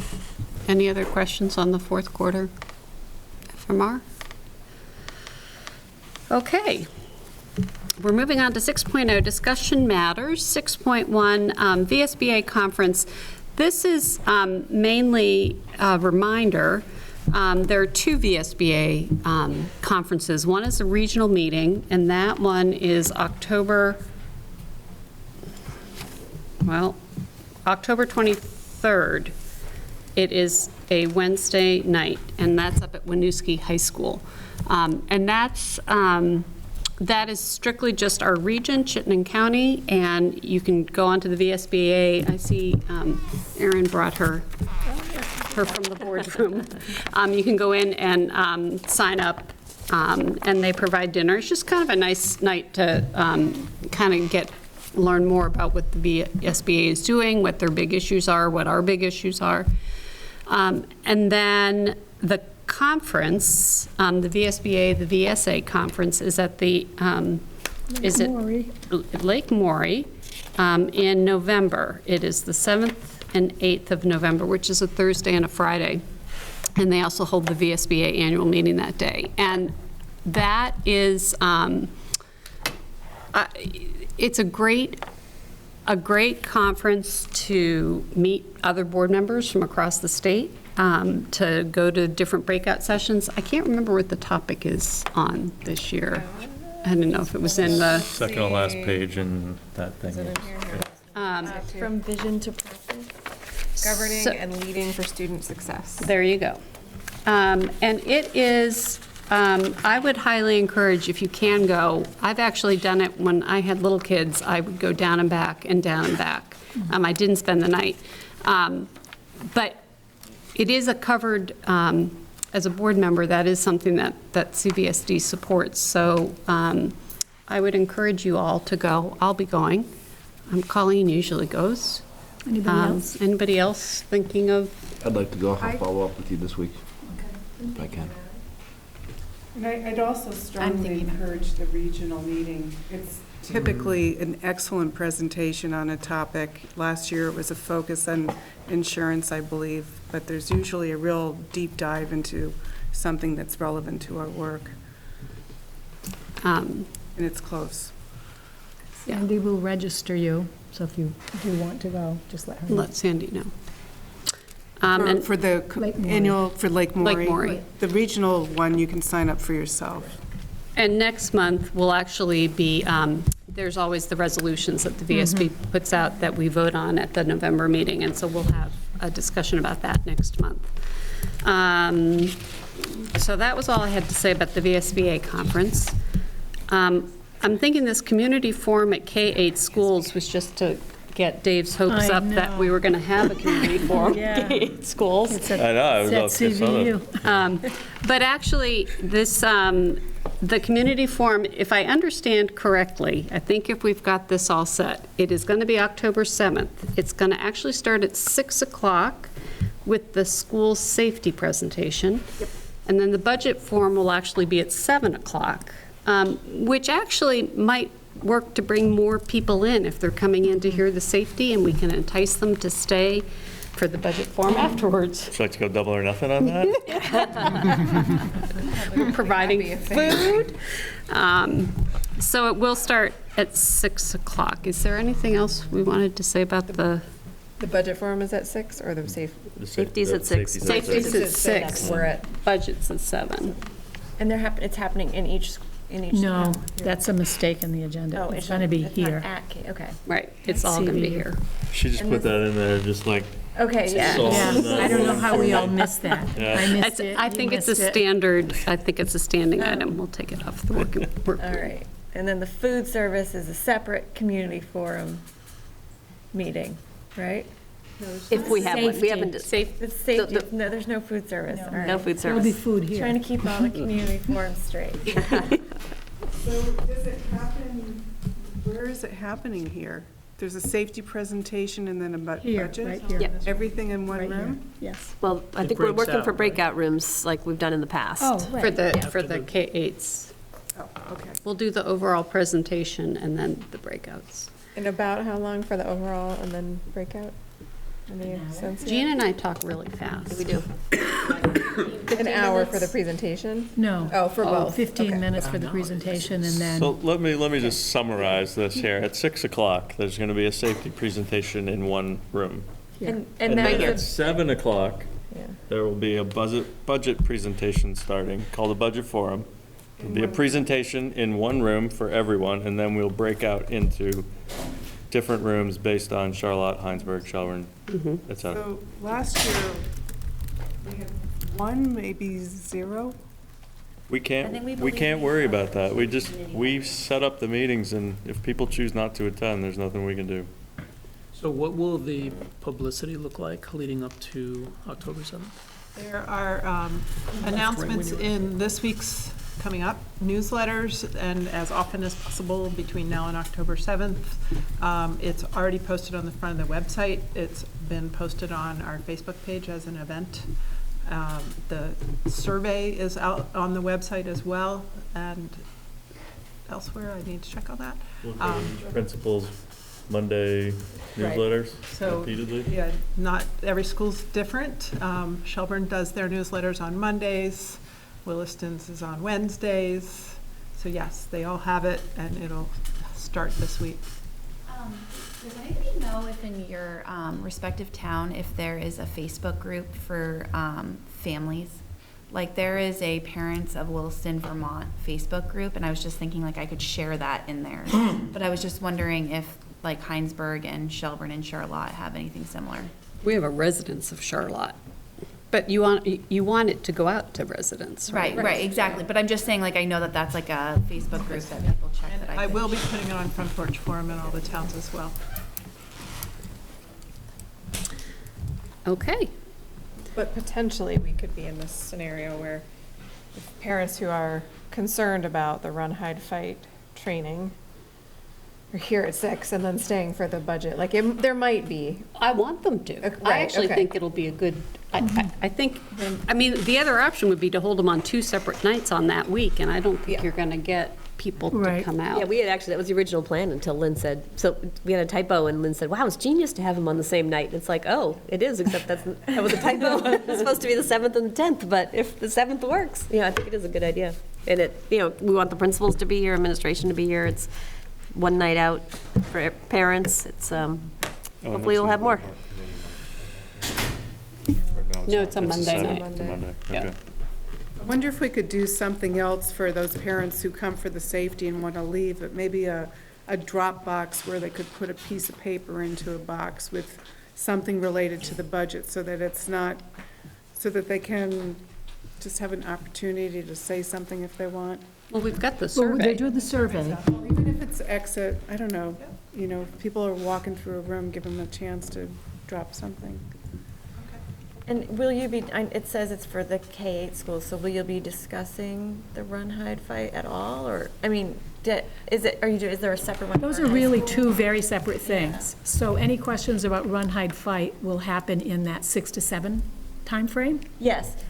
And then at 7 o'clock? Yeah, no, I mean, The budget is K-12. Let her It is- finish her it is question. Let her finish her No. question. Let her finish her question. because I know that the run, hide, fight protocol isn't being taught to students K through 8. So I'm wondering, and this, according to this line on the agenda, this meeting does not include high school parents, correct? Or it's, the high school doesn't, it's not discussing the high school protocol.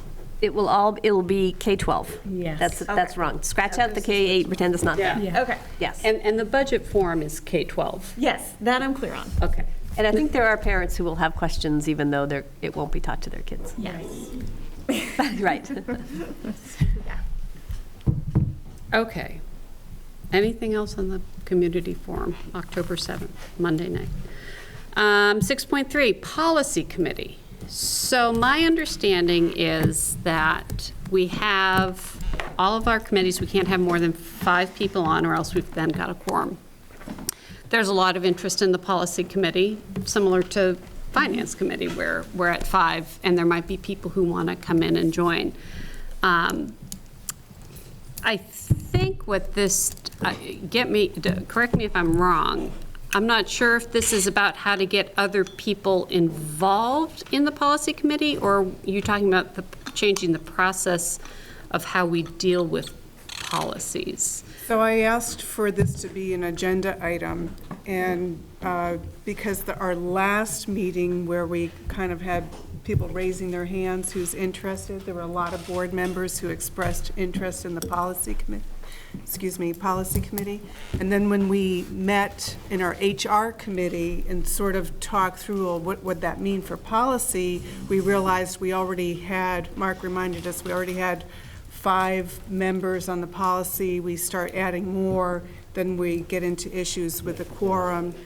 And so what I asked for this to be part of our discussion tonight, just so that we could revisit that, acknowledge that some people who had expressed interest might need to maybe flip a coin with someone who's on the committee to see if change places, maybe something like that, or we come up with a protocol for how we share our information in ways that feels good for everybody. And it just makes me think back to some of the ways that we used to handle policy maybe 4 years ago or so, where we would have more of a written up summary about these are the issues in the policy, give an opportunity to read through a policy that might be reviewed at the committee. So if you wanted to give input to the committee prior to the discussion, you'd have that opportunity. Then when we come back to the board, we summarize, revisit, these were the key points, and take it from there without rehashing everything. But I just think that we can probably very simply have a system of communication where, one, board members are informed of the policies that will be reviewed about the committee, so you have an opportunity to read it, give input, and that and two, in our write-up and summaries, we highlight what the key discussion points were, so that we don't have to rehash everything, but you have an opportunity to consider that. Does that make sense? Does it work? I think I like the idea that you said you kind of rehash those discussion points, explaining the methodology on the decision-making process that you guys use for any given policy. I think will be helpful. Yeah. Because then it'll help me understand how you got to his decision versus just this is it. Yeah. Well, and there's always, because we discuss the policy at one meeting and adopt it at the next, there's always opportunity to provide input on that policy, similar to how we did with the flag policy and then the policies in the past. So it's not like, even if you can't be on the committee, there's still opportunity to provide input. And you're looking to formalize. We can do the shortcuts. These were the issues. Yeah. This is what we deliberated. Administrators had this kind of input. Other boards have adopted a similar policy that we looked at, whatever, that kind of information. Angela? I was going to say, I'll do my part to alleviate any concern that you have after the last meeting, because I was one of the people who raised my hand and said, yeah, I want to be on the policy committee. But I feel like as long as I have an opportunity to weigh in, and I guess weighing in is even less important than just, like Brendan's saying, like understanding how you reached a suggestion or decision, as a committee, then I don't feel the need to be in the room when that's happening, as long as I'm confident that I get that opportunity to hear what's gone on and to speak to it if I so choose. Dave and I were going to arm wrestle to see which one of us got to offer you our position on the committee, so. I went right up to the table and Russ was like, whoa, what are we doing? I think, I would encourage any board member to, when we have a policy up for discussion, any board member can stop that policy dead in its tracks and send it back and say, I would like to see this, this, and this. I think that would be That would be a little dangerous to have a single board member be able to stop policy, but I understand the question. When you have a discussion, it's totally okay. I think in the past, we've had really easy policies, and we've just been sailing through. Right, the transition from the formal CSSU to CVSD, we kind of had a couple years where we have just kind of shifted the policies over, and now we're seeing that other things are coming to light Good. that we did not anticipate.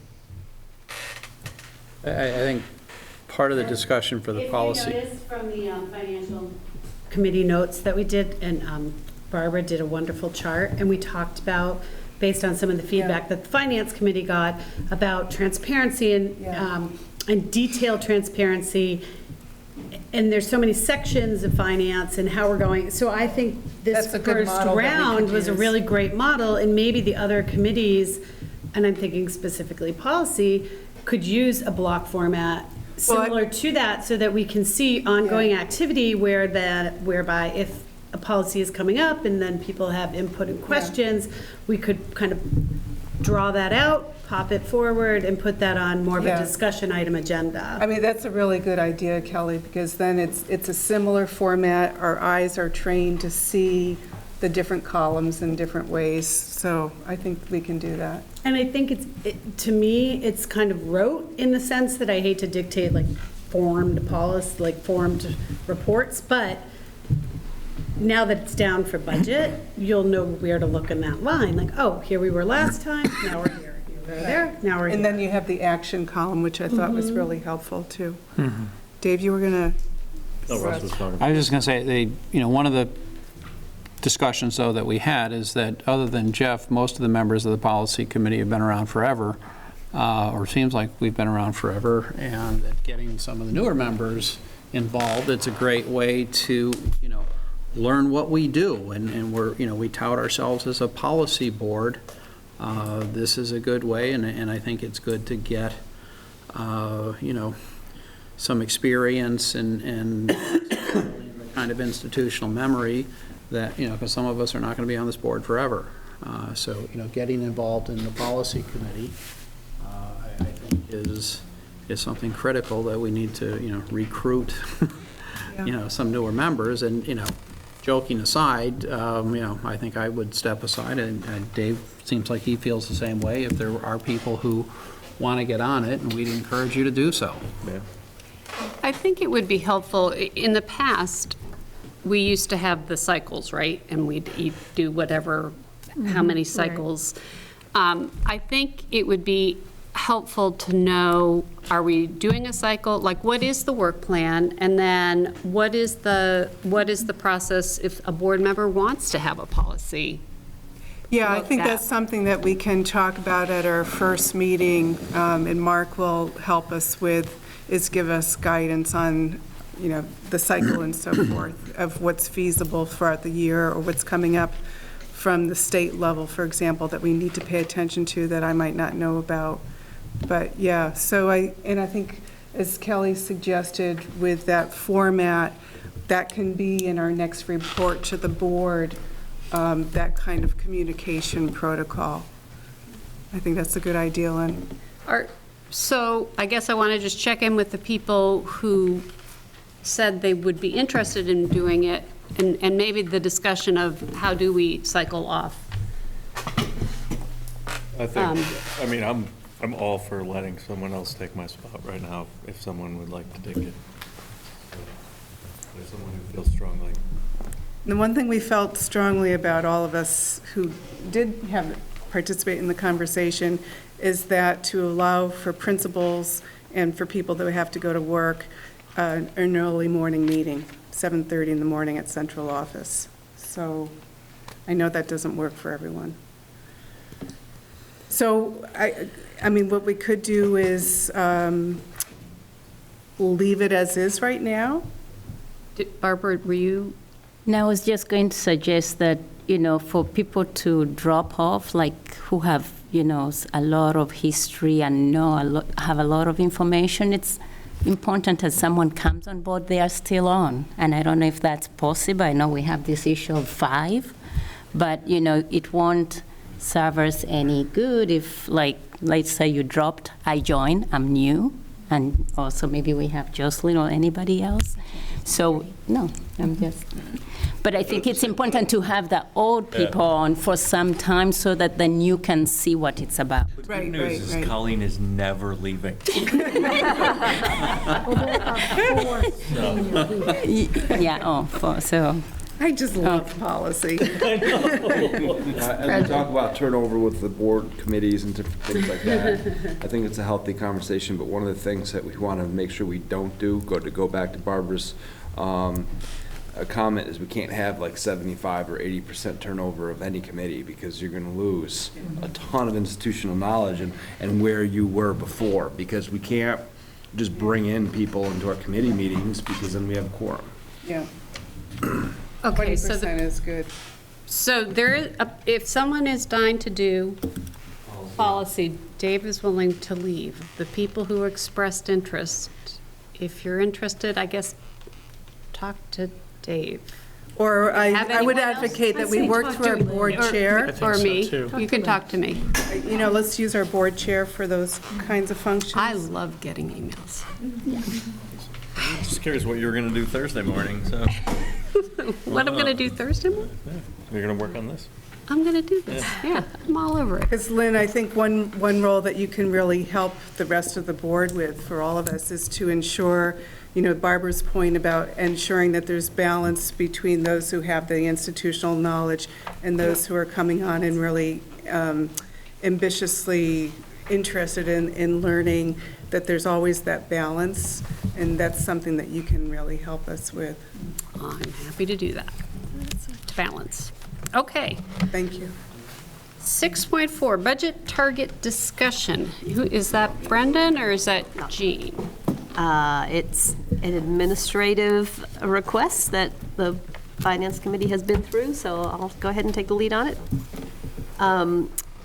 So just a little context, because probably all of you didn't spend your summer thinking about the budget.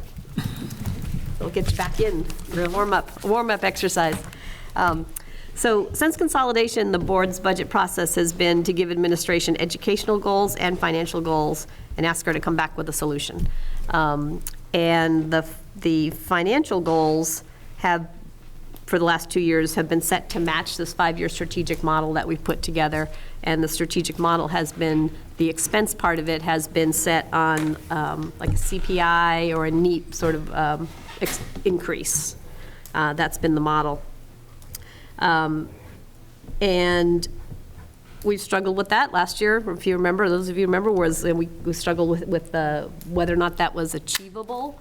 And we had to come back and ask for some tweaks to the model. So the Finance Committee, we wrapped our head around what kind of went wrong, what should be fixed. And we came up with 2 things. One of them is sort of just a tweak to one of the metrics in the model, and the other is kind of stepping away from the model.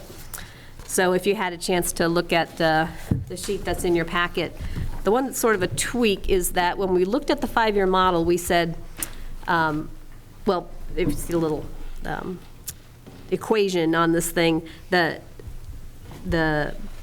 education property tax rate is primarily set on net education spending per equalized pupil. So you can see it's your expenses minus the local revenue, which is like interest and rent and state input. So that's your net ed spending. And then it's divided by the equalized pupil count. And when we did this originally, so CVU had been doing this for 5 or 6 or 7 years, and then Lynn and I played with it for CVSD. Our student count was like projected to be flat. So we said, well, we don't need to get into all that convoluted stuff. And we didn't think that the expense minus local revenue was going to change that much. So we said, just for simplicity, rather than having a model that says Jean or Elaine need to come in at net education spending per equalized pupil, we said, just make it expense. Expense, CPI, simple, right? What we found last year was that it didn't really work very well. Mostly last year's problem was that if you're just looking at expense, if you have a big jump in special ed, if you're going to hold the expense line to a 2.5% increase, but you have a 17% increase in special ed for some reason, you have to take that out of regular ed. And that's not the intent, right? If you go to the net education one, the special education increase is offset by the state funding, it's tempered, and it's closer to what the taxpayers would take. So we were kind of jumping through hoops last year to to hit a target which had nothing to do with the tax rate. So, so then the other piece of that is the equalized pupil count, which at the time was very flat, and now you can see that we're up 120 kids. So if you tell me if we're going to ignore the increase in students, I have to take down my spending per student in order to keep the spending flat. So the first ask is pretty easy. It's just like, we'd just like to note that we'd like the target to be on net ed per EP, which is what the tax rate is based on, instead of just spending. Why wouldn't we just do, oh, you're talking about doing net ed spending per equalized pupil. Yep. So we're looking at the 15, 16,000 as opposed to the 78 million, 80 million. Right. Yep. So it would be a percentage increase on that as opposed to total. So that's the first one. Like I said, it's very tied to the tax rate, so I think that was the intent of the target, so that was the first ask. The second ask is a little harder, which is the model is based on the NEEP or CPI increase, because it's a 5-year model. And the intent, the original intent of the model when we played with it with CVU was if you want to have something that's close to the CPI or NEEP increase, then you have to take action to get there. And of course, with 80% of our expense being salary, it would say, if you want to hit this line for tax increase, you must negotiate down to something that allows you to do that. So that was sort of the intent of a strategic model. It was never, that NEEP or CPI increase doesn't work when you already have a negotiated settlement, right? So our negotiated settlement, which is another issue we're going to get to, but currently we have 3.25? So the current, the teacher's contract is 3.25% increase.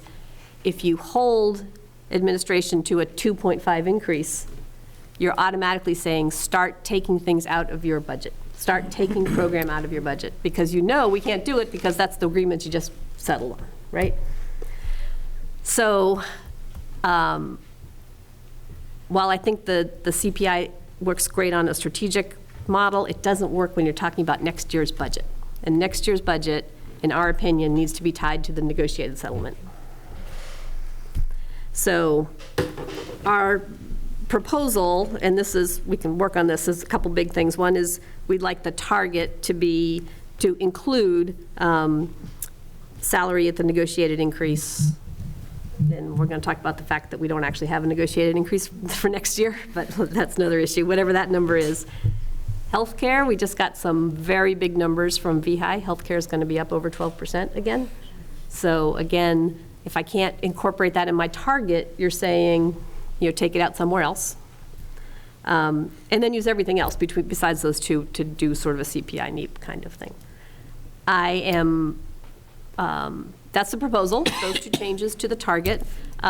This is just the discussion part, sort of to introduce it. The Finance Committee's been through it, but clearly it's a whole board discussion. I'm happy to do a couple of different sets of numbers if you want to see, do all this but tuck healthcare, or do all this but I want some number off of the salary, whatever we decide to do. I can put the numbers together and we can decide which target you would like administration to go on. But this is what we think would be a fair representation of maintain what you have today.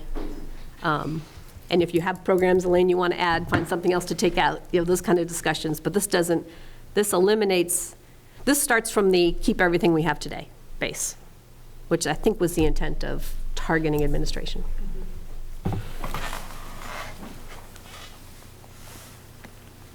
The Finance Committee want to chime in? You've all been through this? You did a really good job explaining it. It's really important to understand as we go through the budget, there's things that we're budgeting for that we have no control over. Health insurance and what our unionized staff are getting paid.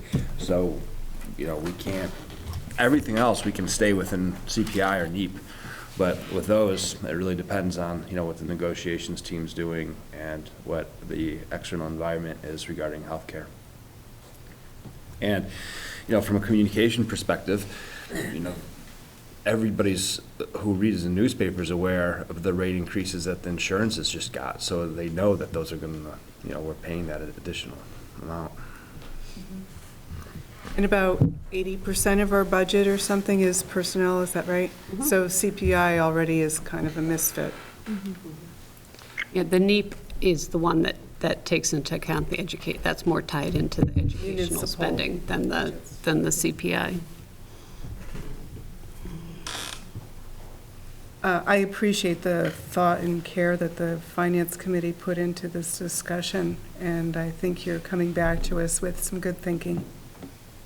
And it wouldn't necessarily mean that you would have to accept this target, but at least having this target to say this is a reflection of what we think would be maintaining our program. And if for some reason that number's too high, or you feel something else is going on, you can always challenge administration to take something down, but then we'd at least be all on the same page that we understand that you're asking administration to take something down, right?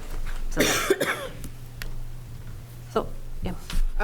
And I imagine that other districts are wrestling with this same issue, and perhaps, I don't know, but I would think that some other districts are trying to figure out how do they develop an appropriate target, given the larger district consolidation and so forth. Did you guys?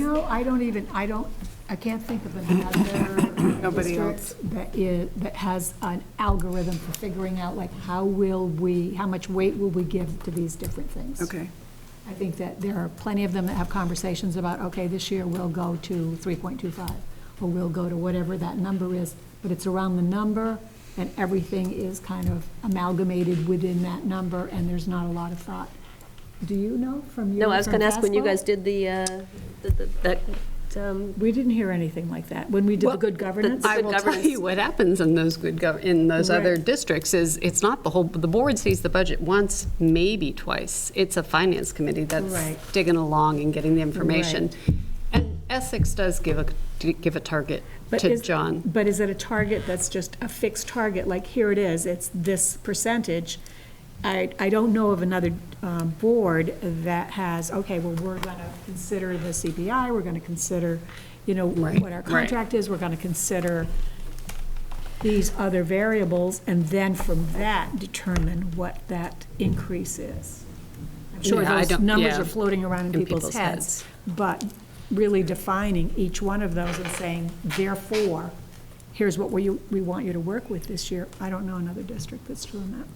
They might be, but I don't know it.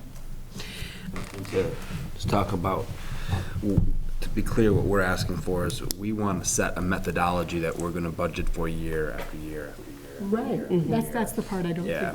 So when you guys are approving this, we're not looking for a one-time, this is what we're going to do this year. We want something that's long-term. I mean, unless it doesn't work, but we're hoping. Unless we change our mind. I just also want to put out there, Jean is doing an incredible amount of work. Seriously, thank you. Just how painstakingly, she goes into the detail with us and explains things to us, and then just how she presented this while she's also overseeing all this stuff happening for food service over the summer. And I'm just saying, we're so lucky that we have World's best job. So. Nice job. Thank you. A dream job. All right, so I think I'm hearing that I can at least throw some numbers together, and we'll see them at the committee meeting, and we'll bring back to the board and kind of say that makes sense. Okay, thank you. Is there anything anybody specifically wants to see in a model prior to, so Jean can try to do this all at once? Or do we want to just give Jean the freedom to come up with some realistic models that will touch all of our hearts? There you go, Brandon. It's my forte. Numbers that touch hearts. Mm-hmm. Well, if you think of anything, shoot me a note. Okay. 7.0 action matters. 7.1 approve board work plan. So you and I had a conversation before the meeting started tonight about the board's charge to me to do an equity framework, equity literacy framework. I don't really like that title because I think literacy, right. And that's not in the work plan, but that is, I've shared with the lead group, all of the principals and administrators, that is the work that the board has charged me with doing. We had a big conversation at our retreat this summer and again last Monday during our lead meeting about whether or not that would be a design team or it would be something that all of the principals wanted to be involved in. In the end, they decided it was something they all wanted to be involved in, so it'll be coming back to them. The first task of that work is to figure out what are the things that we're going to gather information about. And I will be doing that, and after this month, you'll be getting a report from me within the Colt report that will be, here's what we're doing with that. So it's not in the work plan, but it is work that's in central focus for the work that the leadership team is doing. I just didn't want you to look at the work plan and say, wait, all that stuff we talked about at the retreat and the meeting after, where is it? Yeah, and honestly, we've had lots of conversations with the lead group about that. And while I have it, I'm going to just take a little bird walk. I also put in the Colt report this month the design teams that are in operation this year and their charges. And you will be getting a report to the board from each of those design teams each month. Just like you get the principal's report, there will be the design team reports. So you'll be able to follow, because that's really important work that's going on in the district. And you hear me talking about it, you hear Megan and Jeff and Bonnie talking about it, but I think it'll be important for you to see like the kind of development of that work over the year. That's a great idea. So any questions? As soon as you think of it, you go like, why didn't we do that? As soon as we started. Oh, yeah. Sorry. Do I have a motion to approve the board work plan? Second. So moved, sorry. Is there a second? Thank you. Discussion, sorry. Okay. No discussion? The only discussion I'm going to have is please look at all the dates and put them in your calendar, because we did add a second meeting in June, and there is a meeting in February 18th that is going to start an hour earlier at 5 o'clock, a retreat. And you and I need to talk about where that will be. Yep. Okay. Sooner than later. So I just I'd have like to to note amend that the we're motion. only learning until November 19th, and then we're not learning after that. I think that budgeting is learning. I'm kidding. I know. It's just that whole, I can remember though, like early on in my tenure here, like when we would talk about like board meetings just happen here to here and then we're doing budget, you know, and like that is the work of the board. That's the most important work of the board. It's what resources everything that we do. And so. I thought you were talking about March, April, May. Yeah, we're going to stop learning. Oh, I'm sorry. That's because we need to do that with lead, right? They're the ones who are going to be doing it. Sorry, I misunderstood. And I missed it. Okay. I didn't. Thank you. All those in favor signify by saying aye. Aye. Any opposed? Okay. Do I have a motion to approve the charge of a Charlotte Construction Committee? And the charge is in the packet. Discussion? Only that this committee will, of course, morph, you know, this is the, sort of the front end of it, and that may change as we get into construction and everything, but the immediate need is to put a plan together to address the renovations, so. Discussion? Yep. So the committee will consist, I'm looking at the membership, will consist of board members and the S parentheses of board members. I think there's a minimum of 2 board members that should be on this committee. Good thing there are 2 Charlotte representatives on this board. But it doesn't necessarily need to be people from Charlotte, but I do think that with how long it takes to get a project up and going, I'm not volunteering. For how long, I'm advocating for others who might have an interest in learning about facilities, but for how long it takes a project to get up and going, if you have just one board member and that board member has to leave for some reason, all of a sudden you lose this incredible history. And so I would just advocate for at least 2 board members. And there's also an argument to be made for one of them not being from Charlotte. Yeah. Yeah, that could be. Dave would like to. Well, I just think with, you know, the way the population's changing, somebody made some comment about what if one of these schools became a middle school and one of them became a K K4. What an idea. So maybe someone from Heinsberg would want to have some input into thought. this. Just a thought. Okay, well, we're talking about the charge right now. Well, the membership Yep. should be at least 2 board members. Not singular. Any volunteers? No, I would volunteer, certainly. I think it's very important. But you're not asking for it, you're just trying to charge the committee. Yes, You don't I have to am. form the committee. No, So but I it's would, nice I would to know like we to have amend people. the charge to remove the parentheses around the S. Okay.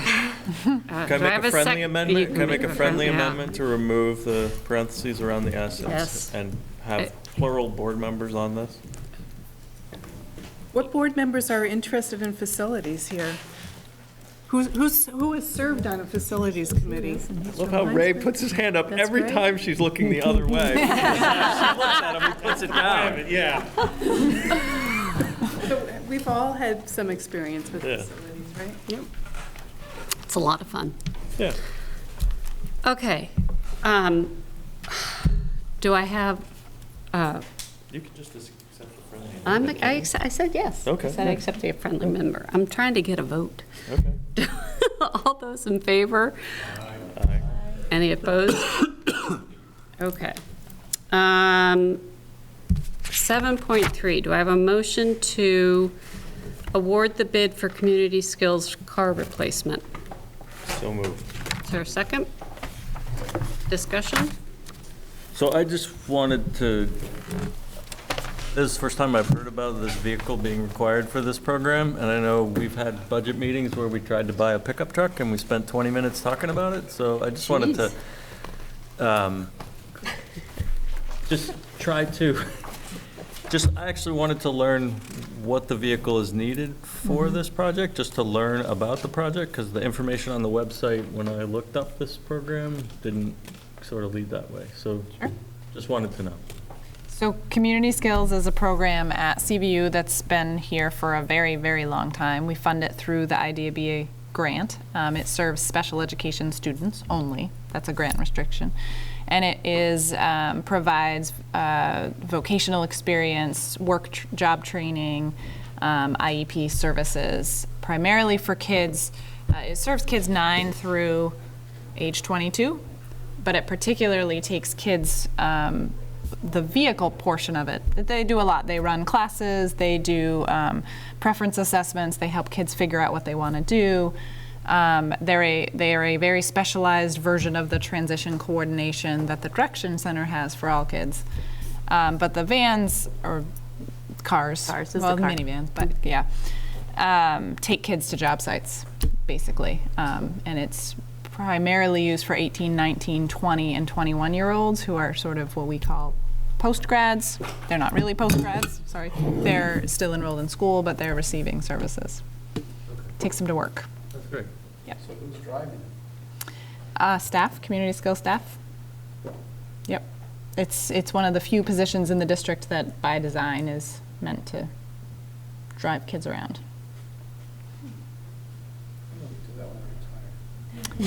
We will hire you in a second. It's a long list of potential candidates. The person who runs Community Skills is Peggy McDonald. She's been here for a long time. She is fabulous, creative. I mean, the experiences that these kids get. She has an incredibly high percentage of the kids who graduate with a paid job. And in the world of special education, that is your gateway to adult service funding. So it's not something that hits this board very often, but it's really cool. And she would be happy to tell you all about her program. That's She's great. I very mean, that's passionate. one of those great stories that you Right. just never Yeah, hear I'm glad you about. asked. And then this comes across and you're like, what's this? And when I looked at the way the website page is buried in our website, there was some of this information, but the Yep. special ed piece wasn't obvious to me. Right, and part of that is also by design so that we're not kind of like outing the kids who, or Got it. identifying the kids who access it. But yes. Cool. Any other questions? What color is the car? Red. Everyone remembers the pickup conversation, don't they? That was like a CSSU board. Bob wanted to buy a pickup, and we had to talk about it for like 20 minutes. Okay. All those in favor signify by saying aye. Aye. Any opposed? Do I have, 7.4, do I have a motion to approve a leave of absence request, 0.5 FTE para at Heinsberg Community School? Move. Second? Second. Discussion? So I just had a question about how leave of absences are handled. Like, what's the process for when the request is made? And I noticed that they're in both the support contract and the teacher contract, and is there any difference in how they're handled? Because when I quickly read the contract, they both say the same thing. They do.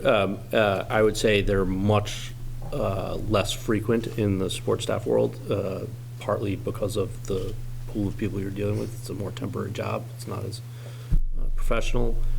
This particular situation, it happens in weird... This question has absolutely nothing to do with this particular No, well, this situation is actually a great example of how it happens in the support staff contract. This is a qualified individual who has a teaching qualification, and she is moving up, possibly only for a year, and therefore would like to reserve her job if she should go back. We probably would have reserved it for her anyway, but this is the official way to do it. There's no real difference in how they're asked for by either staff. It's usually a request to me that comes through a principal or their administrator. We always go back to the local administrator to see if there's support for such a request. And then there's some discussion, and then we bring it here if it all kind of meets expectations. And I didn't mean to cut you off. No. I was just going to say, in this particular case, you approved the other 0.5 of this person's job last spring when we thought we were just going to add 0.5 of a teacher to the Heinsberg grade 1. Yep. And then over the summer, and that was in my COAT report, over the summer, their numbers ballooned more, and then it didn't make sense to just add a 0.5 teacher. What really made sense was we needed another teacher. Yeah. And so we already had this person. And so that's why you're getting this so late, because normally we wouldn't even be recommending a leave of absence at this time. Yeah. So. But I think that even if it's a teacher or if it's a para or if it's anyone else on either contract, Yep. I think the leave of absence when it's needed is important for that. You know, Right. in many cases it comes up for, you know, a relative is sick and they Right. need to spend some time taking care of them. So we should encourage folks to use that if it's beneficial. Right.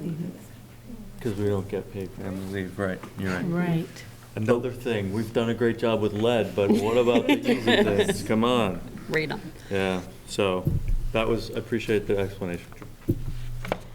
Okay. All those in favor signify by saying aye. Aye. Any opposed? Okay, 8.0, do I have a motion to approve the consent agenda? Second? Second. All those in favor signify by saying aye. Aye. Any opposed?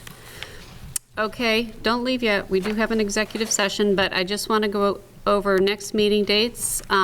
Committee meetings are October 1st here at 6 p.m. October 7th, which is a Monday, is the school security meeting at 6 here, and at 7 is our budget forum. And then our next regular board meeting is October 15th at 6. Okay, any questions? We'll go into, please fill out your blue board. Oh, yeah. Before you do that, can I have a motion to go into executive sessions for student matter? Negotiation. And negotiations. We'll do the student matter first, and then we'll do negotiations. Is there a second? Second. And we'll adjourn from executive session. Yes. Because there's no action to be taken from, There is an action to be taken in executive session. okay, well then strike everything I After said, we will executive adjourn. session. After When you executive. come out. Yep. So we'll come out very quickly. Then you can vote.